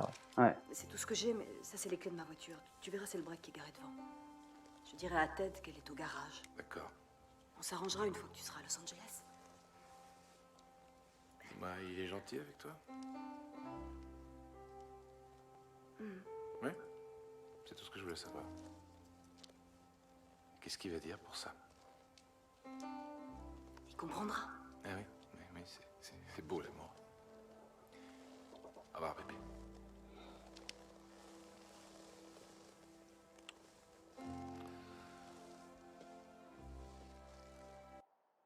Voilà. C'est une scène que je trouve vraiment, vraiment presque bouleversante, parce que c'est une grande gueule, c'est un débrouillard, tout ça. Et là, devant sa fille, il y a tout qui s'arrête, en fait. Il fait pas le malin, il arrête tout. Il est même prêt à partir, finalement, sans fric. Et sa femme lui prête un peu de pognon. Il finit par lui donner un petit... Et même elle, la petite fille qui vient avec son argent de poche, ça c'est... La suite de la scène, ouais, c'est la gamine qui veut casser sa tirelire et lui donner le peu qu'elle a, et il refuse. Oui, il refuse, heureusement. Il refuse, oui, bien sûr. Non, mais c'est beau, ça montre que c'est quand même un beau personnage. C'est un bon type. Voilà. C'est pas, parce que vu son rôle dès le début, tu te dis c'est un mec qui fait ça pour le fric, il n'a aucune morale, il s'en fout de tout. Quoi. Ouais. Et finalement, non, ça le rend un peu plus humain, son personnage. Ouais, ce qu'il faut noter, c'est quand même que le personnage joué par Charles Grodin, c'est lui qui le pousse aussi à aller voir sa famille, parce que lui, il passe par Chicago, mais il se dit pas, tiens, je vais aller voir ma famille que j'ai pas vue depuis X années. C'est lui qui dit, ça serait quand même bien que tu y ailles, parce que dans la conversation, ils ont pu échanger et parler de leur vie. Et moi, il y a quand même le truc qui me gêne, c'est que je trouve que le personnage de Robert De Niro, justement dans ces scènes d'avant, se dévoile peut-être un peu trop à ce type-là qui ne connaît de nulle part, qui ne sait pas qui il est vraiment. Et je trouve, voilà, après, il a un peu besoin pour le film d'arriver à là. Ouais, c'est pour le film, mais ça, du coup, je trouve que c'est mal amené, que ça vient trop facilement dans la conversation, et on voit qu'il se lit facilement. C'est plus c'est un mec qui devrait être un peu plus renfermé sur lui-même et qui devrait être un mur, quoi. En fait, c'est marrant parce qu'il y a des infos qui donnent effectivement un peu trop facilement au début et qui sont clairement plus des infos pour le spectateur que pour le duc. Ouais. Alors qu'il y a d'autres choses qu'il ne dit jamais au duc, notamment le mafieux. Lui, il dit jamais que c'était Jimmy Serrano, le mafieux, qui l'a fait virer de Chicago. Et c'est le duc qui finit par le deviner assez tard dans le film, en fait. Ouais, c'est vrai ça. Ouais, donc il y a un équilibre. Ouais, il y a un équilibre un peu bizarre sur certaines choses. Mhm. C'est pour ça quoi, il y a deux, trois fois où je suis sorti du film, je me suis dit, ouais, c'est un peu gros. Ok. Ouais. Après, voilà, ça enlève rien du rythme et du charme du film, quoi. Même si je trouve qu'il y a quand même 2-3 moments où. Ouais. Mais ça va, ça va vite, quoi. Hein, je veux dire, ça reste un film relativement vite, mais qu'après c'est un peu redondant. Okay. C'est l'histoire de l'autre chasseur de primes qui vient tout le temps, parce que ce qu'on l'a pas dit, mais c'est un autre personnage, parce que tu as les mafieux, tu as le FBI, puis tu as aussi l'autre gars qui veut à tout prix courir après. Marvin, ouais. Et ce personnage-là, il est cool parce que c'est drôle. Oui. Mais moi, je trouve qu'il est un peu redondant et ça me gêne. Il se fait tout le temps avoir de la même manière, faut dire. Parce qu'il y a un gag, on verra, mais peut-être si vous connaissez pas le film, vous comprendrez mieux le gag avec ce que je vais dire là. Mais effectivement, on voit qu'ils sont toujours ces deux chasseurs de primes en compétition et qui se connaissent depuis longtemps. Et ce que fait Robert De Niro pour le blouser à chaque fois, c'est que à la fin, il lui dit toujours Marvin derrière toi, et il lui met une patate et après il se tire. C'est littéralement la scène d'intro du film d'ailleurs. Hein. Mais je trouve que justement la narration du film, elle est hyper maligne parce qu'on nous donne des détails au début qu'on ne sait pas encore que ça va être des infos intéressantes. Et ce Marvin derrière toi, et en fait ça revient plusieurs fois dans le film jusqu'à la scène finale. Jusqu'à la scène finale où pourtant, par contre, dans la scène finale, il dit arrête de te foutre de ma gueule, c'est bon, tu m'as déjà assez eu. Et du coup, s'il y a bien un moment où Marvin devrait se casser et fermer sa gueule, c'est bien là. C'est bien à ce moment-là. Ouais. Et ce qui rajoute une tension énorme, mais ça on en parlera après de la scène de fin, parce je trouve qu'on est au paroxysme de la tension. Enfin, sur moi ça marche, mais c'est parce que j'adore le film. Quoi. Non, ça marche bien. Ouais. Franchement, pour ça, c'est plutôt cool. Ouais. Mais pour aussi revenir sur la complexité du scénario, c'est que donc il y a tous ces gens-là. Qu'on a déjà dit, mais en plus il y a ceux qui se trahissent et tout. En fait, ça devient un vrai sac de nœuds parce que le bureau d'Eddie Mascon, donc le fameux prêteur, celui qui veut récupérer le duc pour retrouver son fric, lui il a un secrétaire, on pourrait dire, et en fait ce secrétaire travaille pour les mafieux. Et le bureau, dans son ensemble, est sur écoute par le FBI. Ce qui fait que c'est pour ça que les mafieux, parce que Robert De Niro, lui, il appelle régulièrement pour dire où il en est. Eddie Mascon pète un câble et dit mais qu'est-ce que tu fous ? Comment ça se fait que tu fous là ? Pourquoi t'as pas pris l'avion ? Pourquoi t'as pas pris l'avion ? Mais du coup, les mafieux sont au courant par le secrétaire et le FBI est au courant parce que le truc est sur écoute. Et ils finissent par se rendre compte qu'ils sont sur écoute. Et donc c'est Robert De Niro, c'est l'extrait qu'on va regarder. C'est Robert De Niro qui va appeler Eddie pour lui expliquer qu'il est sur écoute et que c'est pour ça que le FBI les retrouve tout le temps. Et alors là, j'adore, c'est vraiment un de mes passages préférés parce que les dialogues sont sublimes, surtout dans la deuxième partie, parce qu'il va y avoir 2 coups de fil, on va avoir 2 coups de fil très rapprochés. Et dans le deuxième coup de fil, ils gueulent tous les deux et ils sortent des gros mots en chapelet. Et c'est fantastique, ça me fait rire, ça me fait éclater de rire. J'adore, voilà.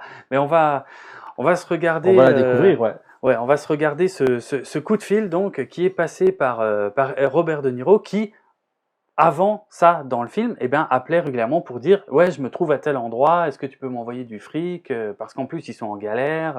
Enfin bref, je pourrais raconter tout le film, mais on va pas raconter tout le film. Et donc voilà, voilà la scène du coup de fil que je trouve géniale.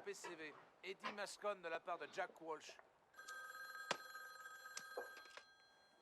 Cautionnement, Mascon. Jerry, Jack, passe-moi Eddie. Eddie, c'est Jack. Jack, déconne pas, t'es où, là? Où je suis? Je suis à Boise, dans l'Idaho. Non, je me trompe, je suis à Anchorage, en Alaska. Non, attends, je suis à Casper, dans le Wyoming. Je suis au bar du Hilton et j'ai un œillet rose à la boutonnière. Mais qu'est-ce que tu me racontes? T'es con, quoi? C'est pas à toi que je parle aux autres tarés. On reconnaît bien la voix de Danny DeVito. Lesquels autres tarés? Alors écoute, si tu veux, je peux essayer de te planter le décor. C'est des gars qui ont sûrement pas fermé l'œil depuis 48 heures. Ils puent la transpiration, leur haleine sent le café. Ils sont constipés à force de rester le cul sur une chaise. Ils sont dans une camionnette, à mon avis, elle doit être garée en face de ton bureau ou un petit peu plus haut. Seulement maintenant, les gars, il va falloir remballer tout le barda et rentrer chez vous parce que je vous ai repéré, connard. Eddie, tu es sur table d'écoute. Je me sers plus de ta ligne. Va chez Xinglou, je t'appelle là-bas dans 5 minutes, ça leur laisse pas le temps de se brancher. Salut les potes! Voilà, et alors là, ça va prendre un rythme. C'est là que je trouve les dialogues fabuleux.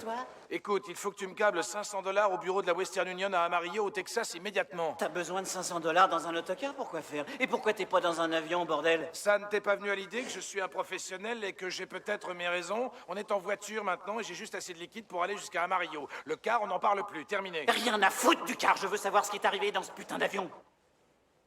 Il a horreur de prendre l'avion. Il a horreur de prendre l'avion? Qu'est-ce que ça veut dire, Oui, ça? il avait déjà cette voix-là dans les Écoute-moi, Goonies. Jack, il faut que tu me ramènes Ah cet ouais, enfoiré dans moins de complètement. 36 heures, ou c'est un demi-million de mon fric qui vois bien le s'envole. personnage Qu'est-ce dans que les tu fous, au nom de Dieu? Eddie, tu vas bien écouter ce que je te dis. Ne me prends pas la tête ou je lui fous une prune dans le ciboulot et je balance son cadavre dans les marais. Ne me gonfle pas, je ne suis pas d'humeur. Tout ce que t'as à faire, c'est de m'envoyer l'argent et je te le ramène dans les temps. T'as saisi? Ouais. Et on y va. C'est vrai que c'est drôle. C'est trop un drôle. bon passage. Et en plus, ce qui est drôle, c'est que tout devient tellement compliqué parce que là, il s'engueule avec son propre employeur et il lui dit, je lui fous une prune dans le ciboulot et je balance son cadavre dans les marais. Et en même temps, il fait signe au duc de lui dire, non, je déconne. Mais, j'ai bien aimé et c'est ça, moi. tellement génial en fait parce que tout le monde se prend la tête avec tout le monde. Ça dépend du passage du film parce qu'il y a des passages où les deux là qui sont en galère totale vont devoir faire équipe. Mais en opposition malgré eux. Ouais, malgré eux, pour échapper soit au FBI, soit à l'autre chasseur de primes. C'est ça qui est intéressant. Dans ça n'arrête pas de se renouveler. C'est ce machin-là que j'aime bien. Que finalement, ils sont obligés à un moment donné quand même de serrer les coudes. Oui. Mais ça n'empêche pas quand même d'essayer de vouloir se barrer de temps en temps. C'est ça. Jusqu'à la fin, hein, je veux dire, dès qu'il a une occasion d'essayer de se tirer. Mais pas dès le début. C'est-à-dire qu'il met un peu le temps pour faire ça. Moi, j'aurais préféré qu'il y ait des situations où il essaie de s'échapper un peu plus. Parce qu'il a quand même. Franchement, il y a des situations quand même qui sont grosses. Et qui dit, mais pourquoi il se barre pas à ce moment-là, quoi. Il a toutes les raisons de pouvoir partir. Et ça arrive un peu tard, je trouve. Et ça casse un peu le truc. Parce que moi, je me le dis en tant que spectateur, mais pourquoi il se barre pas? Après, il essaye de partir. Je sais pas, mais pourquoi t'es pas parti plus tôt? T'avais plus facile tout à l'heure, tu vois. Ouais, bien sûr. Ouais, après, c'est vrai que c'est pour le scénar. Oui, bah oui, forcément. C'est sûr. Mais bon, après, c'est quand tu veux aller un peu plus loin, que tu essayes de trouver un peu de cohérence. Tu te dis, mais pourquoi il veut pas? Alors que le mec, il se cache depuis je sais pas combien de temps, maintenant qu'il s'est fait choper. Je sais pas, moi, j'ai peur, quoi, quand t'apprends que tout le monde veut te buter ou que tu vas finir en tôle. Enfin, à un moment donné. Tu fais tout pour te barrer, quoi. Mais d'un autre côté, moi, je trouve que le fait qu'il essaie pas de se barrer en permanence, ça rend les moments où il essaie de se tirer plus surprenants. Parce que tu attends moins, parce que tu dis finalement le mec il s'en fout, il suit bêtement le gars comme un clébard et puis c'est tout, quoi. Et là d'un coup il essaie de se tirer, notamment avec la scène de l'avion. Alors attention, on avait dit qu'on spoilait, hein, mais il y a un moment où il va essayer de se tirer en avion. Ah, ça c'est ouf. Et ça tu ne vois pas venir du tu tout. Le vois pas venir. C'est complètement génial. Ouais, ça c'est bien. Alors qu'il nous a fait vraiment avaler au début qu'il avait super peur de l'avion et là il pilote un avion en fait pour essayer de se tirer. Énorme. C'est une scène incroyable. Mais j'ai sélectionné une autre scène pour montrer à quel point justement ça devient un véritable sac de nœuds toute cette histoire.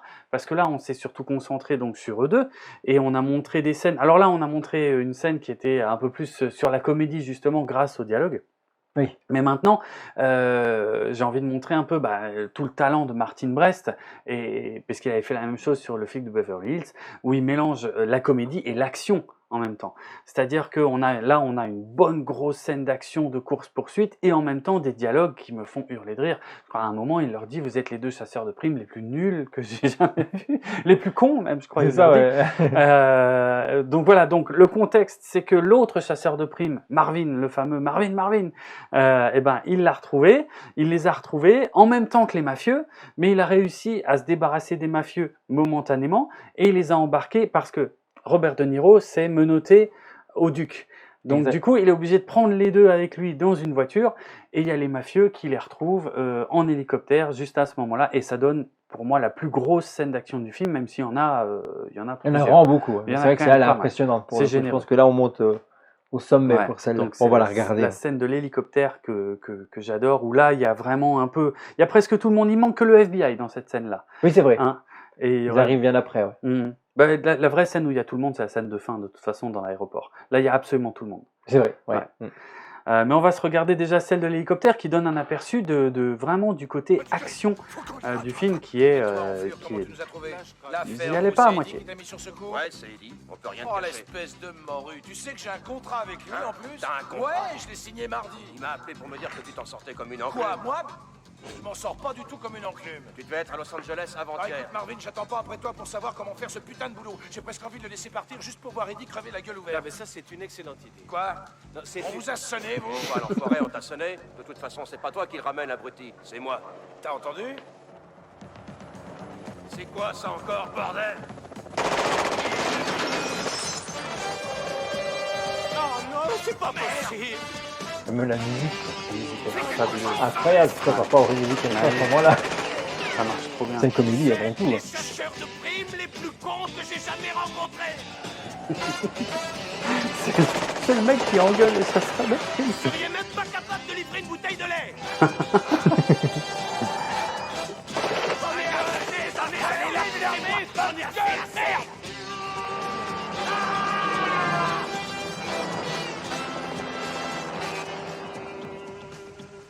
Où il est passé? Tu crois qu'on l'a semé? J'en sais rien, je veux rien du tout. Non, mais c'est sûr, on est en parfaite sécurité.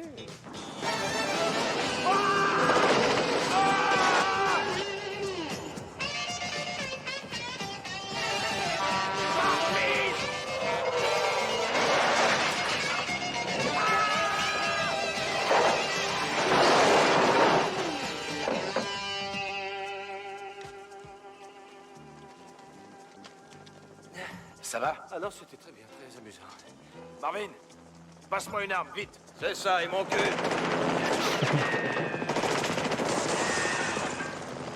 Tu vas me donner une arme, mais donnez-lui une arme, Marvin! Si t'essayes de me baiser, Jack. Ouais, je sais.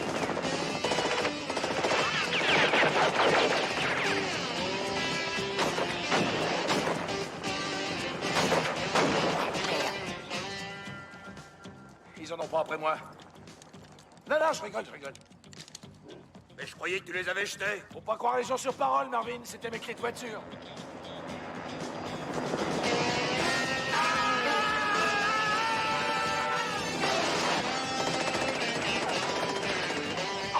Fumier, 100 000 $ qui s'envolent. 100 000? Eddie devait te filer 100 000. Pourquoi combien te payais, toi? 25 000. Oh. C'est foutu de ma gueule. Ça, c'est génial, parce que le prêteur, c'est un vrai escroc. Il promet pas la même somme d'argent aux deux, quoi. C'est fantastique.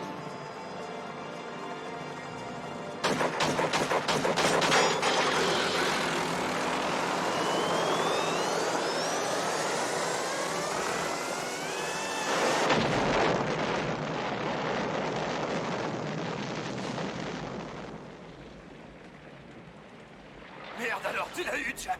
Tu l'as eu, ouais.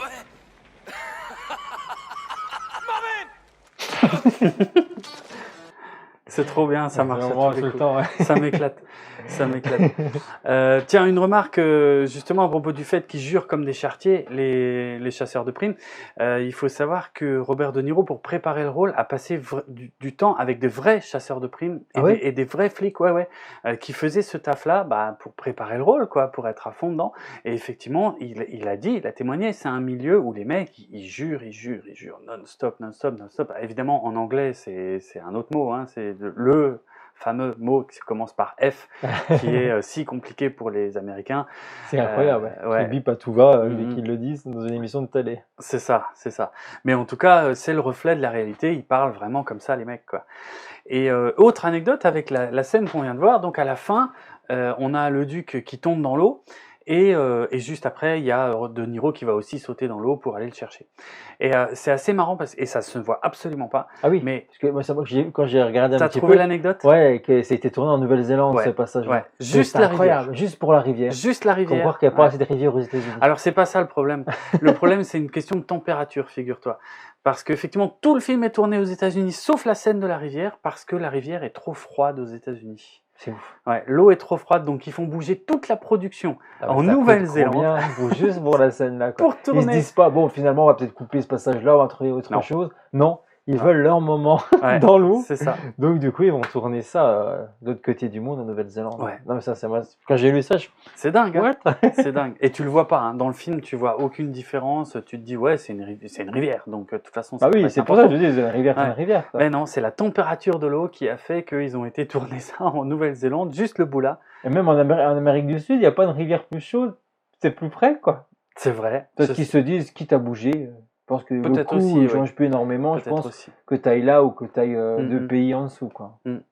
Après, je sais pas si tu sais, mais la Nouvelle-Zélande a cette réputation d'être un pays où il y a, on trouve à peu près tous les décors qui pourraient servir pour à peu près servir de doublure à tous les pays du monde. C'est pour ça qu'il y a énormément de publicités tournées en Nouvelle-Zélande, pas mal de films aussi, hein, parfois. Oui, il y en a beaucoup, c'est vrai, de plus en plus, c'est vrai. Quand on le sait. Au début des années 2000, hein, Matrix, Matrix, il y a peu d'extérieur, enfin il y en a un petit peu quand même, mais beaucoup en Nouvelle-Zélande, mais c'est surtout le Seigneur des Anneaux qui a été tourné en Nouvelle-Zélande. C'est celui qui est le plus connu pour avoir été tourné là-bas. Tous les décors du Seigneur des Anneaux sont tous des décors qu'on peut trouver en Nouvelle-Zélande, c'est-à-dire que c'est un pays où tu peux trouver à la fois des montagnes enneigées et au même moment des prairies toutes vertes dans une autre partie du pays, quoi. Et c'est pour ça qu'en fait, voilà, qu'il y a autant Il y a beaucoup de personnes qui ont envie d'aller en Nouvelle-Zélande après tout ça. Hein. Bien sûr, ça donnait envie après le Seigneur des Anneaux. Ah oui. Bah, tu peux visiter en plus maintenant beaucoup d'endroits du Seigneur des Anneaux. Voilà. Village du Hobbit, tout ça, c'est ça. Ouais. Donc voilà. Non, je trouve que c'est un film qui est aussi généreux en action. Et puis on va enchaîner encore avec un autre extrait. Oui, il y en a beaucoup. Je vais être franc, mais j'en profite, je me régale. Je veux bien, c'est clair. Ouais, quand on aime, je sais ce que c'est. Oui. Jusqu'à maintenant, je me suis régalé avec tous les films qu'on peut vous proposer et qui sont toujours accessibles d'ailleurs sur la collection Les VHS du Grenier sur notre chaîne. Et n'oubliez pas de vous abonner, on l'a pas dit tout à l'heure en début d'émission. Hein, si vous aimez cette émission jusque-là, écoutez, vous voulez être appelé. Un petit rappel dès qu'il y a une nouvelle vidéo qui va être mise en ligne sur notre chaîne. Bing bing, la petite cloche qui va bien. Comme ça, hop, vous recevez une alerte. Et si vous kiffez, vous mettez un pouce. Et si vous aimez encore plus et que vous êtes d'accord ou non sur ce qu'on dit, vous commentez. Juste avant de continuer et tout, j'ai refait une petite recherche parce qu'on parlait tout à l'heure d'un ticket pour deux, le film que j'adore, qui 87, donc qui est juste avant. Ah ouais, c'est dingue. Donc qui est quand même très similaire. Ouais, il y a des points communs. Beaucoup, moi j'aime beaucoup comparer. Et je me dis qui copie qui, tu vois. Ah bah oui. Forcément. Ouais. Moi je suis content que ce soit celui-là qui copie l'autre. Excellent. Oui, je comprends. Mais bon, ils sont vraiment différents. L'autre, c'est vraiment une pure comédie. Ouais. Et là, tu as quand même le côté action qui est rajouté, qui a en plus. Ouais, il y a un côté et c'est pas la même histoire. Hein. Non, pas du tout. Non, pas du tout. C'est juste deux types qui veulent rentrer chez eux à Chicago justement pour passer Noël avec leur famille. Et puis, qu'il n'y a plus d'avion, puisque voilà. Ouais, mais on en reparlera, je vous dis celui-là. Maintenant qu'on en a reparlé, j'ai vraiment envie qu'on l'exploite et qu'on en parle un petit peu plus dans ce format d'émission. Super, écoutez, on continue avec toujours Midnight Run et avec un nouvel extrait. Donc on a choisi lequel cette fois-ci ? Je voulais montrer un moment où l'équilibre s'inverse, c'est-à-dire que dans la plupart des situations, c'est Robert De Niro quand même qui garde le contrôle de la situation et c'est lui qui sort, que ce soit le FBI ou l'autre chasseur de primes ou je ne sais qui, enfin bref, c'est généralement Robert De Niro qui prend le contrôle de la situation et qui se débrouille pour s'en sortir. Mais, comme je le disais, il y a des moments où ils doivent faire équipe, et il y a ce passage du film que je trouve très marrant, et qui est un vrai moment de comédie, parce qu'ils font n'importe quoi, en vrai. Et en plus, nous, on a vu tout le reste du film, où c'était toujours Robert De Niro qui était très directif, très colérique et tout, et l'autre qui était toujours gentil, tout ça. Un peu trop. Un peu trop pour le coup, je l'admets.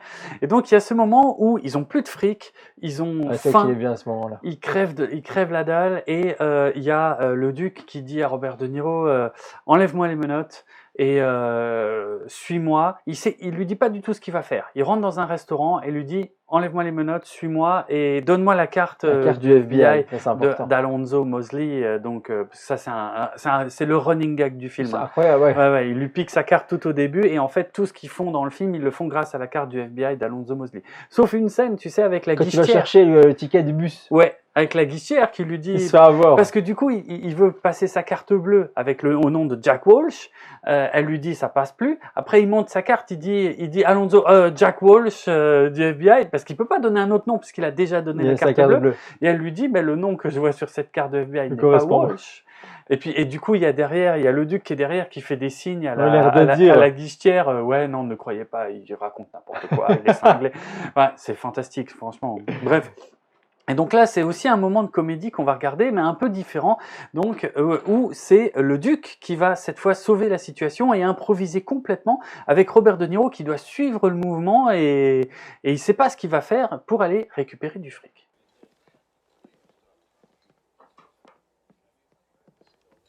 Ouais. Alonzo Mosley, FBI. Et voilà, mon collègue et moi, nous sommes à la recherche de faux monnayeurs qui essaient d'écouler des billets de 20 $. Est-ce que quelqu'un vous a remis des coupures de 20 $ depuis ce matin? Bon, on nous règle tout le temps un billet de 20. Tout le temps, billet de 20. Faites 2 pas en arrière si c'est pas trop vous demander. Vous avancez et ouvrez le tiroir caisse. Non, ne touchez à rien. Excusez-moi. Deuxième phase, Hank, examine-les. Vous pouvez lui donner un crayon, s'il vous plaît.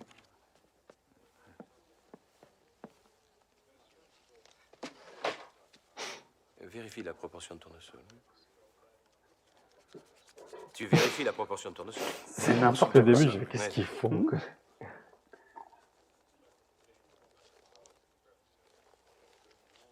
Est-ce que vous auriez remarqué des individus louches dans le coin? Non. Et vous habitez dans le coin? Ouais. N'importe quoi. Qu'est-ce que ça donne? Celui-ci est faux. C'est malin comme Pouvez-vous me idée, donner c'est très le malin. numéro exact et détaillé de la dernière génial. personne qui vous a remis Bon, un billet de 20 $? Il profite de la crédulité des mecs. Oui, aussi. 1m80 à peu près. Mais ça montre bien aussi le personnage joué par Charles Grodin, qui est un arnaqueur. Ouais, Ah c'est oui. bien notre homme. Qui, voilà, qui le Vous montre bien, emportez même ces billets comme pour pièce un de truc production. tout bête comme Merci. ça, Celui-là est il y faux. arrive. Oui, ben encore un coup. Je vous demanderai de bien vouloir prévenir les autres commerçants de la région. Et comment s'appelle votre établissement? Leroux et frères. C'est vous, Leroux? Oui, monsieur. Vous vous teignez les cheveux? Oh non, Pourquoi on vous appelle Leroux? c'est le diminutif de le roulement. Le roulement, c'est mon nom de famille. Votre prénom? Bill. Merci de votre coopération, Bill. Hank. Ben, il est mauvais. Il est bon. C'est fantastique. Après, ils ressortent, ils ont fait des courses et tout. Ils ont fait les courses et après ils vont essayer de choper le train de marchandises et ils s'engueulent de nouveau parce qu'il essaie de lui fausser L'autre, il compagnie. essaie de s'échapper. Donc ça n'arrête pas en fait. Parce que là, après une scène comme ça, on se dit c'est bon, ils sont potes. En fait, ça commence à marcher bien. Là, oui, à ce moment-là, Hein? tu dis, et tu penses pas que derrière, il va se faire la malle comme il le fait, c'est comme il ça. le fait vraiment à l'envers. C'est quoi. ça.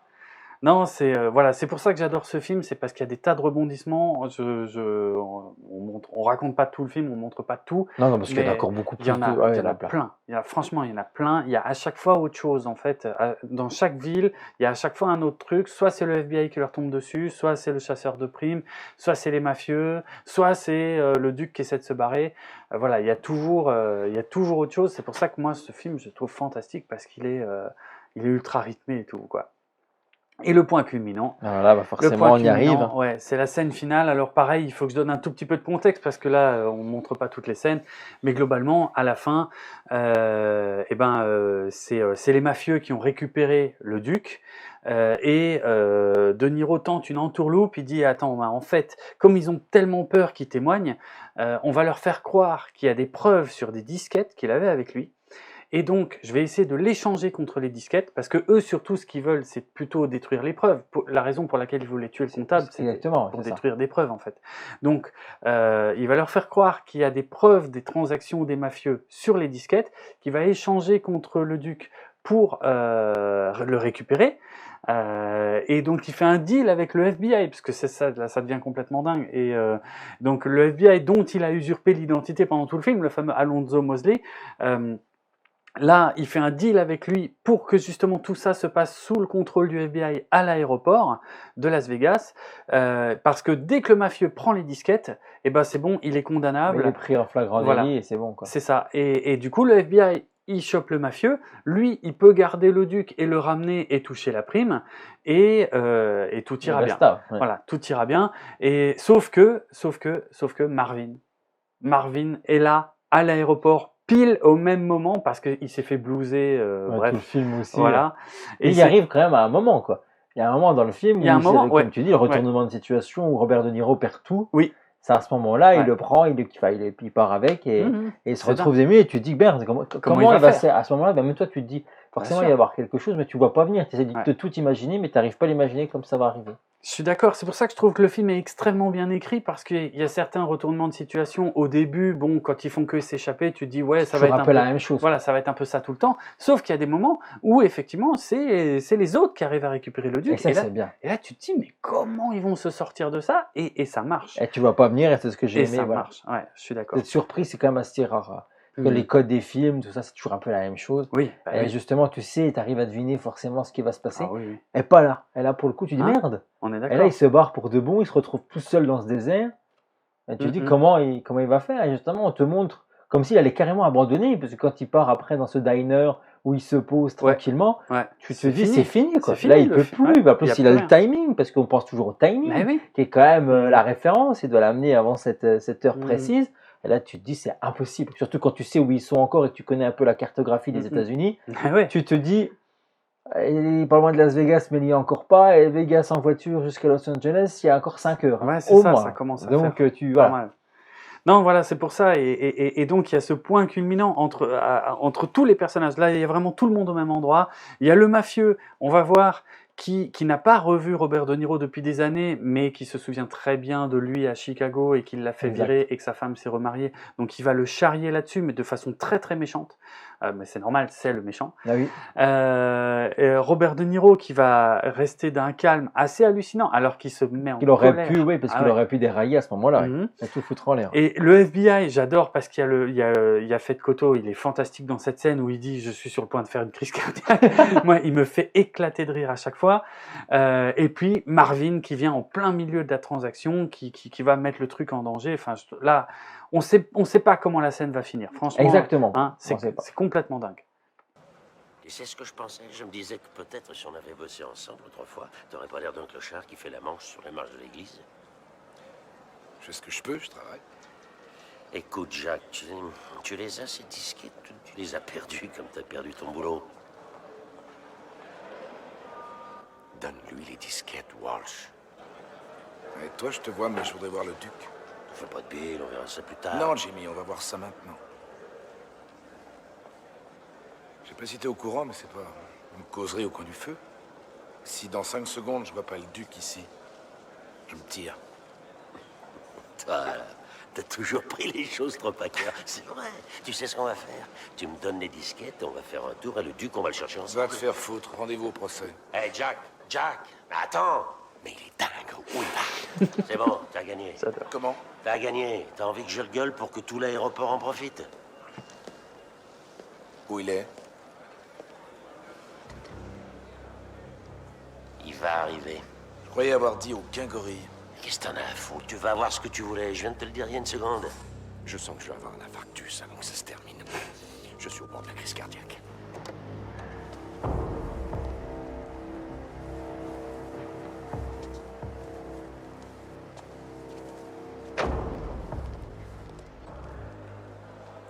Jack, puisqu'on a un moment tranquille, il y a une question que je voulais te poser depuis quelque temps. Ça te fait pas chier que ta femme se fasse sauter par un autre flic? Tu sais qu'il a été nommé capitaine? Tu te rends compte? C'est un peu fort, non? Ce mec-là, capitaine.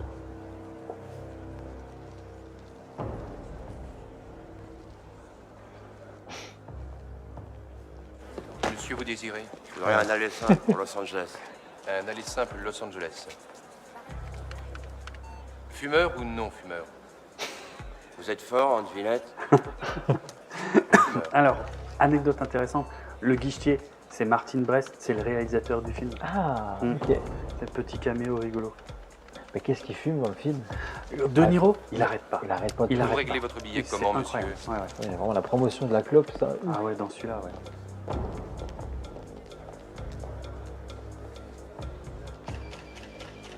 Oh merde. Quoi? Qu'est-ce qu'il y a?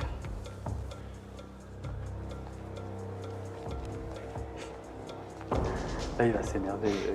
Mais qu'est-ce qu'il vient faire ici, celui-là? Nous avons un individu de race blanche portant un sac marin d'une main et qui a l'autre main à l'intérieur de sa veste. Il s'approche des sujets, interceptez-le aussi discrètement que possible. Descendez-le s'il le faut. Mais virez-le. Ça va? C'est un innocent, le mec, il a rien à voir dans l'histoire. Sauf qu'il les a fait chier, je sais pas combien de fois. Allez, donne. comment ça va, tout le monde? Fous le camp d'ici, Marvin! N'avancez pas, tout le monde surpris. Qui t'es, toi, connard? Pourquoi t'écris un bouquin, espèce d'enfoiré? Qui c'est, Charlot? Marvin, écoute-moi, fais ce que je te dis. Casse-toi! Va te faire... J'entends plus rien. T'es pas un peu cinglé? Je me suis pas crevé le cul pour rien. Serrano s'en va. Il a les disquettes. J'en sais rien. Serrano a les disquettes. Cache-le, Jack! Serrano a les disquettes. Il a les disquettes, oui ou non? Je pourrais pas vous dire, il y a trop de monde, je vois rien. Serrano, les disquettes. Il a pris les disquettes. Marvin, attention! Marvin, attention derrière toi! Je vais encore marcher! Tu te prends pour un con? Marvin, regarde! Mais t'es laisse tomber! Con, regarde! Serrano a les disquettes! Serrano a les disquettes! En avant!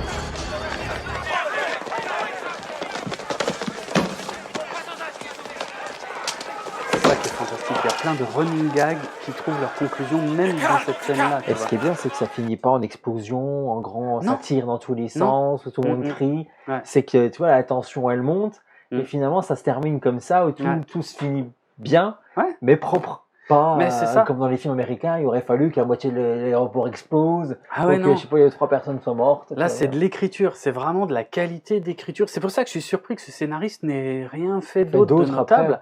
Parce que vraiment, je trouve qu'il y a un souci d'écriture dans ce film. Il y a plein de choses qui sont amenées très tôt et qui trouvent une conclusion qu'à la fin. Le running gag de Marvin, puis il lui met une patate, et que là ça fonctionne pas. Il y a vraiment des mecs derrière sur le point de les buter et qui dit Marvin, il me dit arrête de me prendre pour un con. Tout ça pour revenir à là, quoi. Et ça qui est ouf. Mais c'est ça qui est dingue, ça qui est dingue, parce que tu te doutes pas qu'il va y avoir une chute à ce running gag là qui marche déjà bien sans ça, sans la chute en fait. C'est fantastique, j'adore ce film. Il mérite, je pense que c'est un genre de film qui mérite plusieurs visionnages. Parce que le rôle de Marvin, si tu veux, moi j'avais pas saisi avant que tu m'en parles tout à l'heure que c'est lui qu'on voit dans la scène d'intro. Ah, c'est vrai. Non, tu vois, c'est des trucs, tu rentres dans le film, tu fais pas attention à tout, mais quand tu l'as vu 5-6 fois, tu fais ah bah oui, c'est machin. Tu vois, puis du coup, quand tu deviens culte et tu l'as visionné une dizaine de fois, tu le connais tellement par cœur que tu connais tous les petits trucs. Que là, moi, comme c'est le premier visionnage, j'avais pas fait ce rapprochement du début avec lui, quoi. Et il y a plein de petits détails. En fait, tous les personnages sont écrits, encore une fois. Ça c'est bien, et c'est rare dans les films. Ils ont tous des petites particularités. Par exemple, Marvin, pour arrêter les mecs, il roule en voiture et il ouvre la portière pour les percuter avec la portière. C'est dans la toute première scène du film, il fait ça aussi. C'est vrai, tu vois. Et ça revient plus tard dans le film également. Oui, une fois il le fait comme ça. Voilà. Moi, j'avais pas la référence une nouvelle fois puisque elle m'a moins marqué la scène d'ouverture. En fait, finalement, pour moi, elle amène le personnage de Robert De Niro dans ce qu'il fait. Oui, bien sûr. Mais j'avais pas compris et vu qu'il y avait déjà des similitudes de choses qui vont revenir, je veux dire, derrière. Il y a déjà des indices, comme Alonzo Mosley, pareil, du FBI, qui arrête pas de taxer les clubs de Marvin. Ça, c'est drôle. C'est drôle, en fait. Puis il lui dit à un moment donné, c'est comme ça va te coûter cher, les coups de gaffe. C'est ça. Et en fait, c'est plein de tout petits détails qui rendent ces personnages vivants. Il y a 2 personnages qui sont aussi pas mal présents, dont on n'a absolument pas parlé, c'est les 2 hommes de main du mafieux. C'est vrai, et ils sont bien aussi. Et qui sont vraiment bien, qui sont bêtes, en fait. C'est souvent dans les films, ils reviennent souvent ce duo. C'est un classique. C'est un classique dans plein de films. Mais ça marche bien parce qu'il y a quand même 1 ou 2 moments où ils sont un peu dangereux. Ils arrivent à faire des trucs quand même. En fait, il y a toujours, tu vois, c'est un film qui joue sur le fil en permanence, sur les deux, tu vois, qui les rend ridicules souvent. Mais il y a 1 ou 2 moments où ils arrivent à faire des trucs où on dit ah ouais non, bon, faut quand même pas trop rigoler avec ces mecs-là, quoi. Et donc il arrive toujours à te prendre par surprise. Et c'est pour ça que ce film, je le trouve génial. Il se renouvelle tout le temps. Et en fonction de ce qu'il a construit avant. Vraiment, c'est une écriture. Et c'est ça qui manque, de toute façon. Aujourd'hui, à Hollywood, d'une manière générale, c'est une qualité d'écriture comme ça, même sur des films d'action. D'accord. Il n'y a plus d'écriture sur les films d'action dans la majorité des cas. C'est toujours grossier, tout est gros. Tu crois pas que là tu crois et la tension elle fonctionne. Tu sais que ça va être une comédie qui aura un gag derrière. Ça fonctionne quand même, puis c'est crédible. C'est d'accord, c'est vrai que c'est pour ça. Ouais. Tous les persos ont leur petit tic, ont leur petite manière.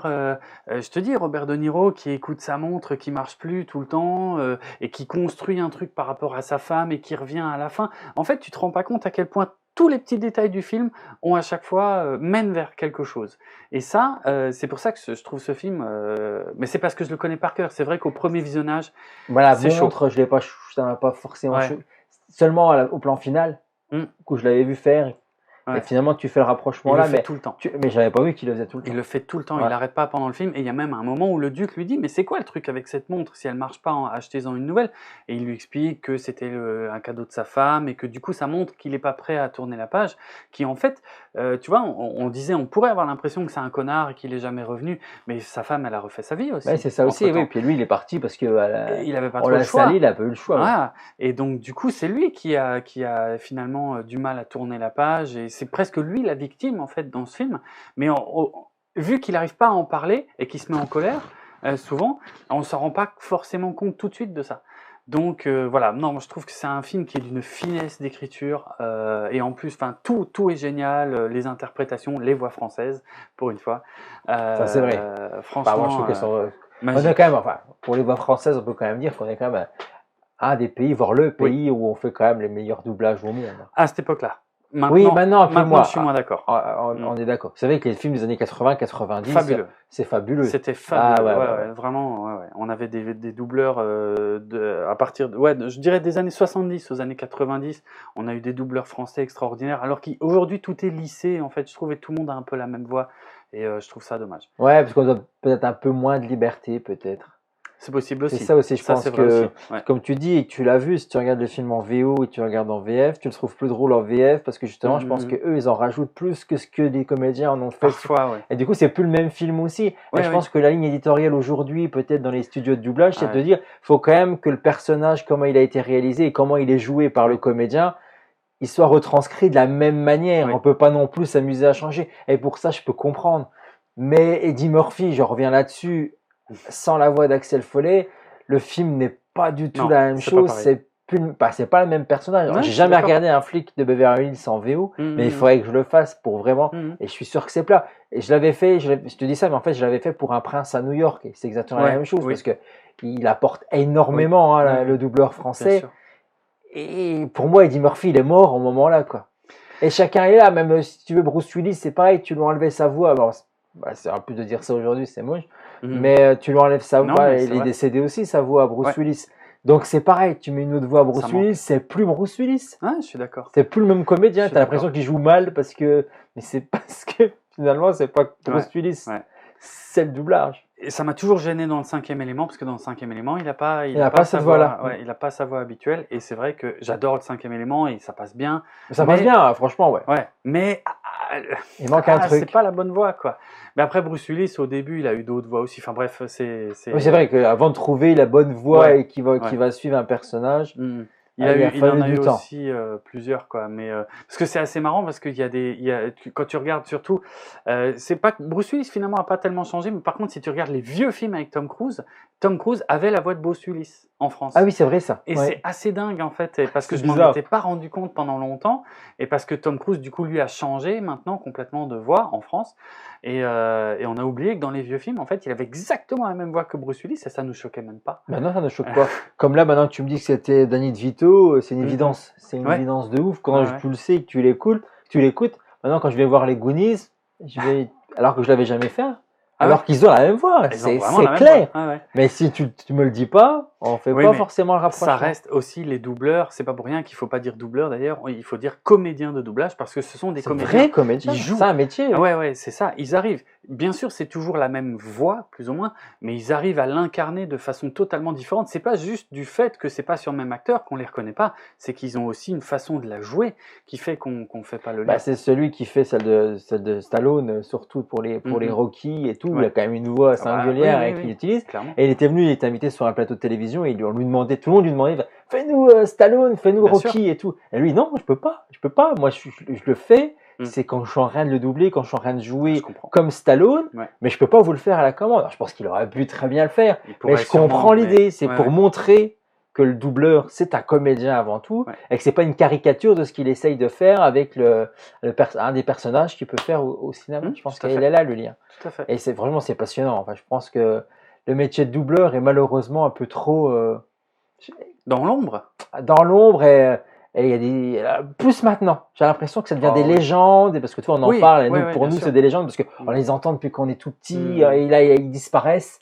Donc moi, chaque fois quand je sais qu'il y a un doubleur qui décède connu, ça me fait quelque chose, parce que a incarné quelque chose de fou pour nous dans le cinéma. Et voilà, aujourd'hui, ça va manquer, quoi. C'est terminé. Je pense que là, il n'y en a plus beaucoup comme ça. Non, il n'y en a plus beaucoup, surtout avec ce grain qu'ils avaient. Un des derniers voix jeunes qui est encore, par exemple, c'est Jim Carrey. Donc, tu vois, la voix de Jim Carrey, je trouve qu'elle a quelque chose. Manuel Curtil, ouais. Et il est plus si jeune. Non, il est plus si jeune. Oui. Il est plus si jeune en vrai. Alors oui, il est d'une génération plus récente quand même que tous ceux qui avaient dans ce film-là. Mais il est plus si jeune non plus. Aujourd'hui, tu peux pas dire un comédien, une voix d'un comédien jeune qui marque. Bon, après moi je regarde plus les trucs. Tu regardes, même moi je peux pas t'en donner comme ça spontanément. Si vous en avez donné des exemples en commentaire justement de cette vidéo, je serais curieux de lire ça et de voir. Ah oui, peut-être, je suis d'accord avec vous. Allez-y. Moi, je voulais juste revenir justement sur l'anecdote que j'avais un petit peu parlé en début d'émission parce que tu m'as dit qu'il y avait des suites en téléfilm et tout par rapport à son métrage-là. Donc, il y avait des projets de suite en discussion, surtout au début des années 2010. Toujours avec Robert De Niro qui doit revenir dans son rôle à chaque fois, Et c'est tombé à l'eau.